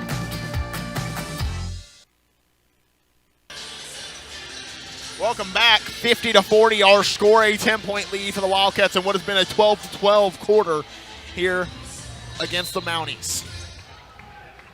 Chronister with the ball. He's guarded now by Muldrew. Muldrew wants the smoke as Conley gets kind of pushed in the back right there. Now Kraut coming around it, sends it down low. Muldrew with a block. Probably, yep, they're going to call goaltending. Yeah, well, it's okay because that basket actually went in. It went in no matter what. Again, sometimes it's hard not to have those Wildcat amber glasses on. The refs really doing a pretty good job here tonight, and it's easy to have that hometown love for your team. As Muldrew coming the other way with it, he's being harassed all the way down the court. Marley pulls from three, hits the front of the iron, no good. Rebounded by Wood, and now Jackson Conley with it. Peyton Haskins with a good job keeping that ball alive. Conley inside Haskins. Back to Conley. 25 seconds on the shot clock. Now to Muldrew. Muldrew guarded tightly by Nathaniel Jones. Putting on the move, going inside, weaving through defenders. Putting up the shot and one. No shot and one. That'll be a foul on the floor. Which is good because we're at 5 fouls apiece, so it's going to be a double bonus anyway, isn't it? I think that's wrong on the board. That's been consistent all night. Nope, here we are, shooting two. Oh, I think it was on the shot, maybe. Or it could be 5 fouls. I have no clue. I don't have 5 fouls up here on mine. They got the sweetest, hugest jumbotrons up here, but I've got to where I'm not really looking at the stats up there so much. Learned that halfway through the girls' game to quit saying stuff wrong by looking up there. As Muldrew has 19. Or no, I circled it wrong. He has 22. Or 21, sorry. As inside, Chronister. 3-point basket for Chronister. He's got 13 in the ball game. Now to Marley. Now Muldrew. He wants that assignment right now. Muldrew against Nathaniel Jones, and the foul is called. Second on Nathaniel Jones. Double bonus, going to the line, shooting two, and that's money for Muldrew.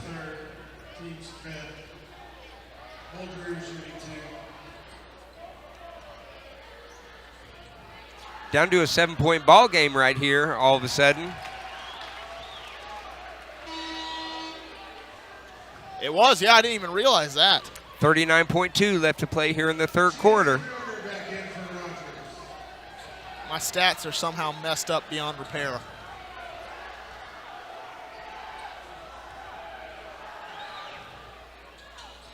Well, it's good. The viewers love hearing you commentate the play-by-play a lot more than your statistry. Is that a word? I have no clue if that's a word or not. 53-45, 8-point lead for the Wildcats here with 25 seconds left to play in the third quarter. Amari Jones with the ball. Lamont Frazier calling the play. About 4-second differential in the shot and the play clock. Now to Jansen Garner. The Wildcats kind of knew the play. You kind of saw the scouting report come into effect right there.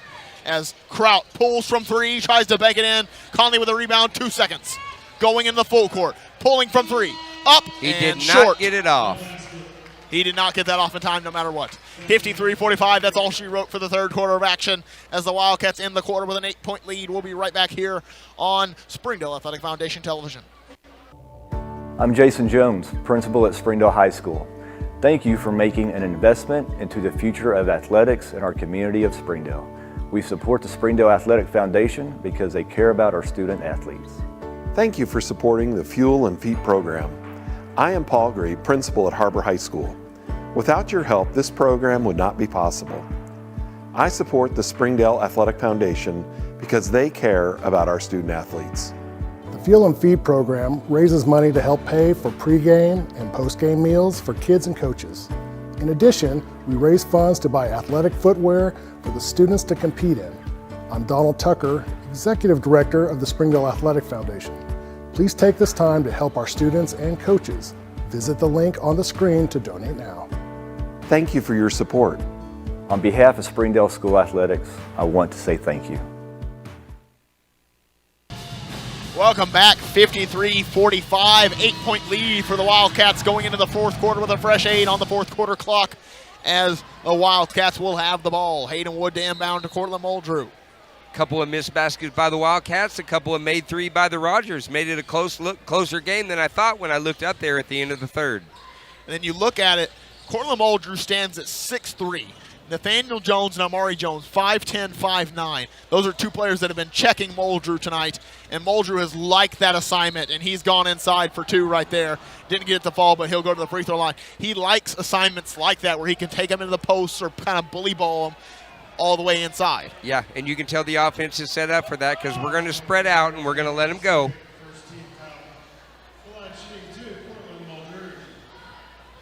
Muldrew sinks it. He's got 23 in the ball game. Getting close to his average. I believe it's 25 this year. 21 points per game in conference. Okay. I have their conference averages. I can look up his actual average. All great. We like those conference numbers. Yeah. Now well, conference is what matters, and then we get into playoffs. And yeah, now that we're playing big boy basketball here in the 6A West. Oh, yes. As Amari Jones with it, guarded by Marley. 45-55, our score with 7:23 left to play in the fourth. Giving up to Kraut. Kraut to Garner. Garner back. Kind of staying above the three-point line are the Rogers Mounties. Now they get inside. Amari Jones puts up a shot and gets it to fall. 55-47, and kind of a closer ball game than we kind of expected coming into this one. Again, the 8 seed versus the 1 seed. Muldrew going inside, putting up the shot and blocked away by Chronister, and that will stay with the Wildcats. It's good defense right there. Leaves 20 seconds on the shot clock for the Wildcats, so that's a lot of time to run a play. Work your offense. Muldrew, drop step, jumper up and good. And it looks like our offense right now is feed Muldrew. 25 points in the game, or they're going to say 26 actually on the board. I don't think that's right. We'll go with it. Going inside is Kraut. Now Chronister, fakes the three, gives inside Garner. Garner doesn't make it. Back tipped by the Wildcats, and now Jackson Conley looking to push. Going inside, putting up the layup and uses the backboard. What did Tim Duncan say? You want to hit it at the top of the right? And he did. Defaba upset about something. I thought he was pulling one of his patented, we just scored and got some momentum, let's call it timeout.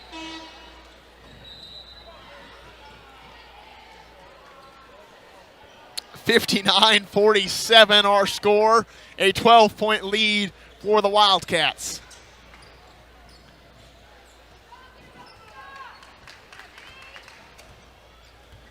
Menifee back in for the Wildcats right now. Going inside, losing the handle of it. Now Marley to Muldrew. Going inside, oops it to Marley, and the layup is good. As the Wildcats putting out a little bit of Lob City. I was getting my Sports Center dun-dun-dun ready right there. Yeah, dun-dun-dun. Well, you look like Scott Van Pelt. It works. Yeah. All us ball guys look alike. Braxton Lindsay sends it out. Aiden Cronister drives baseline, loses the handle, gives it out. Now Kraut from 3. No good. Braxton Lindsay tries for the rebound. Bledsaw gets it instead. And now Wood with the ball with 5:30 left to play in the fourth. Now Menifee resets it to Muldrew. Muldrew pulls from 3. Deep. Doesn't get it. And a foul on Hayden Wood as he crashed the boards a little too hard on that play. Hustle foul. Coaches Yes. really don't mind those right there, especially when you're getting as many rebounds a game as he's getting. Lamont Frazier upset about something on the other end of the court. He's really lighting the ref up. 5 rebounds per game for Hayden Wood in conference play. All these stats I gave you are conference play, by the way. As Conley tries to tip it away. He's not going to argue with that when he knows. Again, that's another good hustle foul right there. You don't mind those when you've only got 1 or 2. Those are a bummer when you got 3 or 4.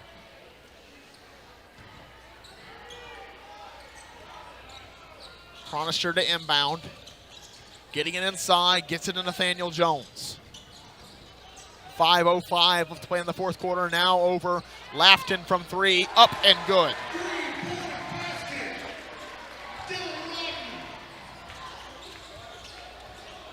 Now Jackson Conley going inside, sending back out to Marley. Marley kind of loses the handle, but now Muldrew.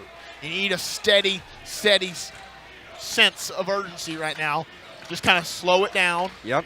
I use that shot clock, and that's one of the things I love about Defaba. He's not scared to use all 35 seconds of that shot clock. Muldrew puts on the moves, goes inside for 2. Cortland Muldrew making it look easy. Now I can tell you, if I tried that move, I'd fall down when he did that little kind of hobble back. My ankles hurt. Yes. I'm hurting from standing up this entire time. As Cronister sinks the 3. 16 in the ball game for Cronister. That's a 30-second timeout, which means we'll stay right here, 63-53. And every time the Wildcats kind of create a little more separation, the Rogers Mounties seem to have an answer. It's true. We got it up to 12 points right there, and it was starting to feel like we had some good momentum. And again, just like all night long, we get another 3-pointer, and that one come from somebody who hadn't done it all night long. Dylan Lafton. I believe it was Lafton or Lofton. Yeah, he hit the 3 and he hadn't scored on the night, and just out of nowhere, they ran a play for him and he got a wide open 3. We've been seeing that from Kraut and Cronister all night long, and that's a surpriser right there. So I bet we'll make an adjustment right here and start getting out on those 3-point shooters. You got to give some credit to the Wildcats, though. They are shutting down Kraut here in this second half. He had 12 in the first half. Only 3 points in the second half. Right, and a lot of that come in the first quarter, too. It did. He did a great job of getting to his spots.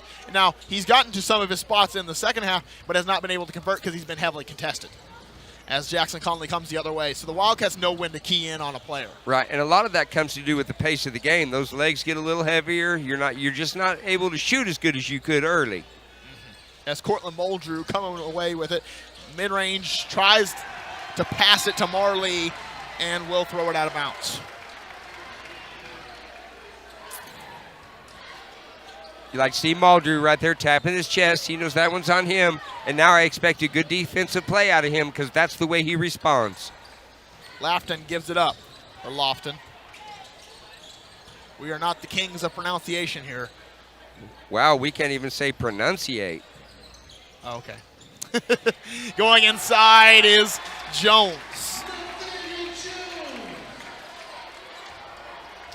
As Jackson Conley now with the ball. 63-55, 8-point game.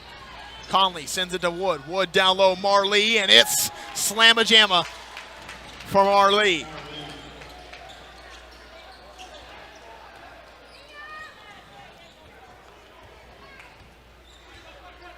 Going inside, or attempting it. Now inside, Lafton, no good. And now Conley coming the other way. Getting the screen from Bledsaw. That's a smart move by Bledsaw right there. Now down low to Wood. Wood gets his defender up in the air, doesn't get it, puts it back up. padding the stats is Hayden Wood. Again, I know he averages five a game. I bet he's going to double that tonight. Yep, and Hayden Wood, while he might not be doing it all in the scoring department with 2 points, he's done everything else you can imagine for this Wildcat squad, the 30-second timeout. And Hayden Wood is so essential to this team. His average has grown and grown and grown, and his attempts are growing and growing. And Coach Steffenbaugh, you talk to him about Hayden Wood, he thinks he should do more and more. He is not one of those people that says he's a role player, he should do this and this and this. He's one of those people that could be a star on a 6A team, and he wants him to live up to that potential. I mean, he's exactly what Chronister is for the Mounties. If he's on that team, he's Chronister. I mean, he's got that capability. Just doesn't get the recognition that he deserves.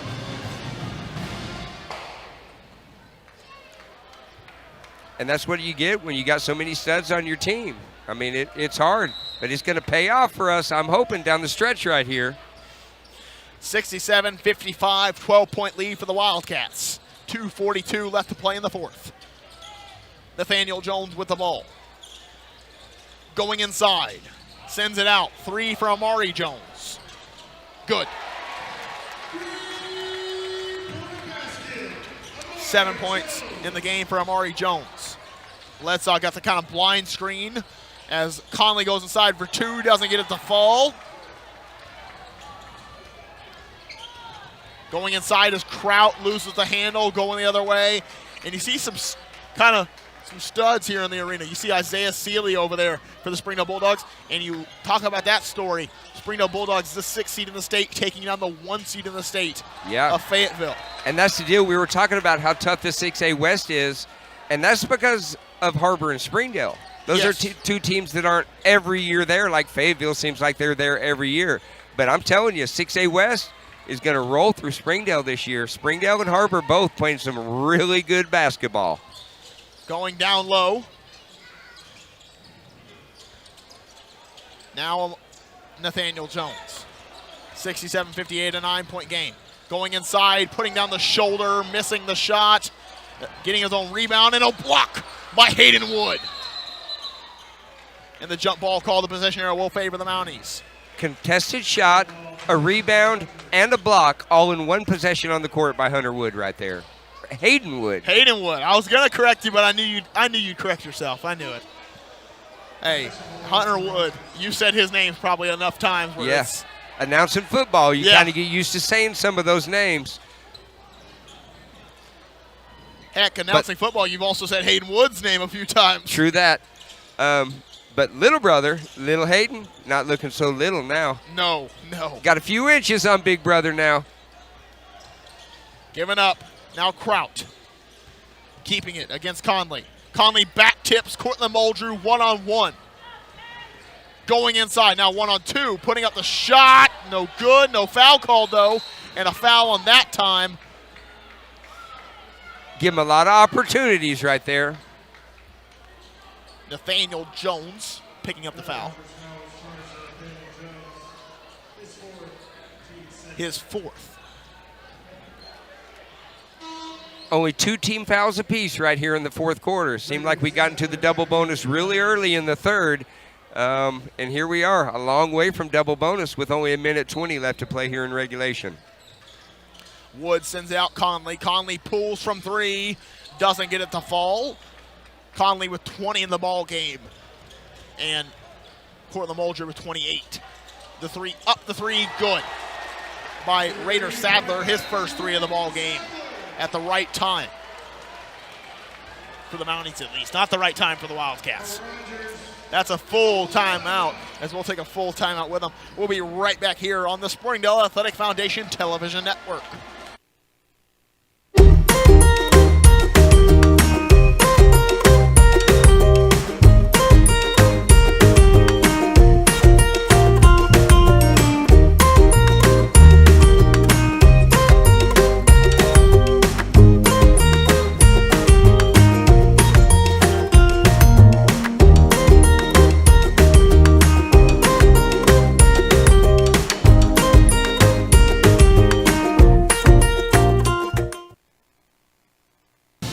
Welcome back. This game presented to you by Springdale Athletic Foundation. Slim Chickens. Trade Pro. United Federal Credit Union. Tacos for Life, yummy. Storms and Sidorsky Orthodontics. And up next for this Wildcat squad is the Rogers Heritage War Eagles, coming up on February 13th of 2024. I can't believe it's 2024 already. I know. It's insane. Time flies. Yeah, speaking of Springdale Athletic Foundation, I know a lot of you are used to hearing Donald Tucker's voice on here instead of the ball guy. Hey, he's leading that, and a lot of great things happening over there at the SAF. Yes. And a steal and a bucket by the Mounties. 4-point ball game all of a sudden. 4-point ball game. Here, I think we're kind of recapping the end of this game, kind of getting our sponsors in there and stuff, and Rogers decided this wasn't going to be the end of the ball game yet. They're not done. They're not done fighting. 67-63 as the Mounties are fighting back. That's a full timeout, but we just came back from a commercial, so why would we go back? Yeah. Right now, the Mounties kind of shot the gap, got the layup to fall, and if you're the Wildcats, that's just taking care of the basketball. That's what it's about. Yeah. A few Mountie players in foul trouble, but none of the Wildcats. So it really doesn't matter what we got here. We can play as aggressive as we want to play and still take care of the basketball. You look at some of the top scorers of the game, 28 points for Muldrew. You've got on the other side, 16 for Chronister. Those are leading scorers for each team. Then you got Jackson Conley with 20. And then the rest of the Wildcats not up there in the scoring columns, but doing a lot of other things that are really valuing this game forward. Yeah, and that's team basketball. That's filling a role. Those roles can change every night from game to game, from half to half. Yes. And our guys, I love the unselfishness of this team, and But that's going to take them far. Like you say, the ability to have that fluctuation in that and that flexibility is what gives this team the edge when it comes to most teams. As the Mounties now kind of doubling. Jackson Conley gives it to Muldrew. And right now, if you're going to foul, it's probably not, you don't want it to be Muldrew because he has sinked a lot of free throws here tonight. Which is why he's going to handle the basketball right here at the end of this game. And they will foul. But they are 3 fouls away from the bonus, so that's a lot of time wasted off that clock. Yeah, 24 seconds burned off there. If you're going to foul, you'd think they'd want to do that earlier. Again, that's why they get paid the big bucks, and I'm sitting up here with a headset on for free. Nathaniel Jones picks up his 5th foul. He will foul out of the ball game. Now Jackson Conley. They're going to have to foul here. They do. That one given to Sadler. His second. So we're 1 away from the double bonus right here. So next foul, we're going to be shooting 2. And looks like, yep, they're going to get the ball in the hand of Muldrew at 88%. 88% coming into tonight. He's done a great job of sinking him tonight. It might go up after he's done a good job. And he shoots a lot of them. It's not, there's some players that shoot 90 to 100% on limited attempts. Right. They're shooting 10 free throws on the year. He's shooting more than that a game. Yes. And there's another make for him right there. 29 now in the ball game. He's had a very balanced scoring effort. 13 of the 20 or of the 30 scored in that, and now 17 scored in the second half. Crouch. The Mounties got to act fast. Amari Jones going inside, putting on the spin move, putting up the shot, blocked away. Bledsoe with the rebound. Muldrew, and they're just going to give Muldrew some free points here. Jackson down there asking for the ball. We could have had a slam jam again. Amari Jones 4th. 6-point lead with 11.3 left to play in regulation. I think Muldrew can pretty much wrap this up with 1 right here. Well, right now it's a 2-possession ball game. Like you said, if there's 1 more, that's 3 possessions, and he does so right there. And he does what he does and just hits the bottom of that net.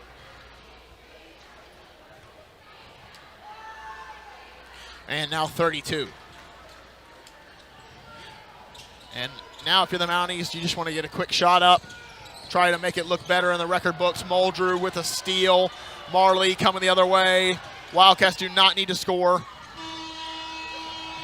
As a little collision down low and some good sportsmanship. Again, hey, I've seen that a few times tonight. That's classy. That goes a lot to the coach, Lamont Frazier, doing a great job with this team.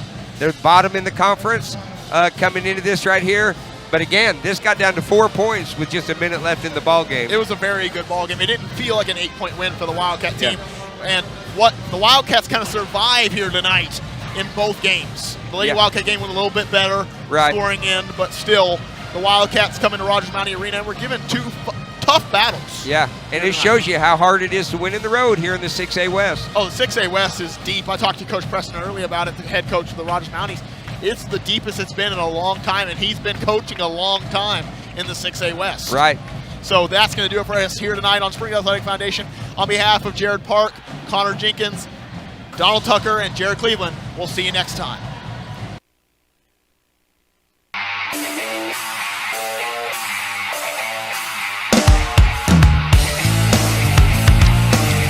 Jackson Comey weaves through, gives it a ball.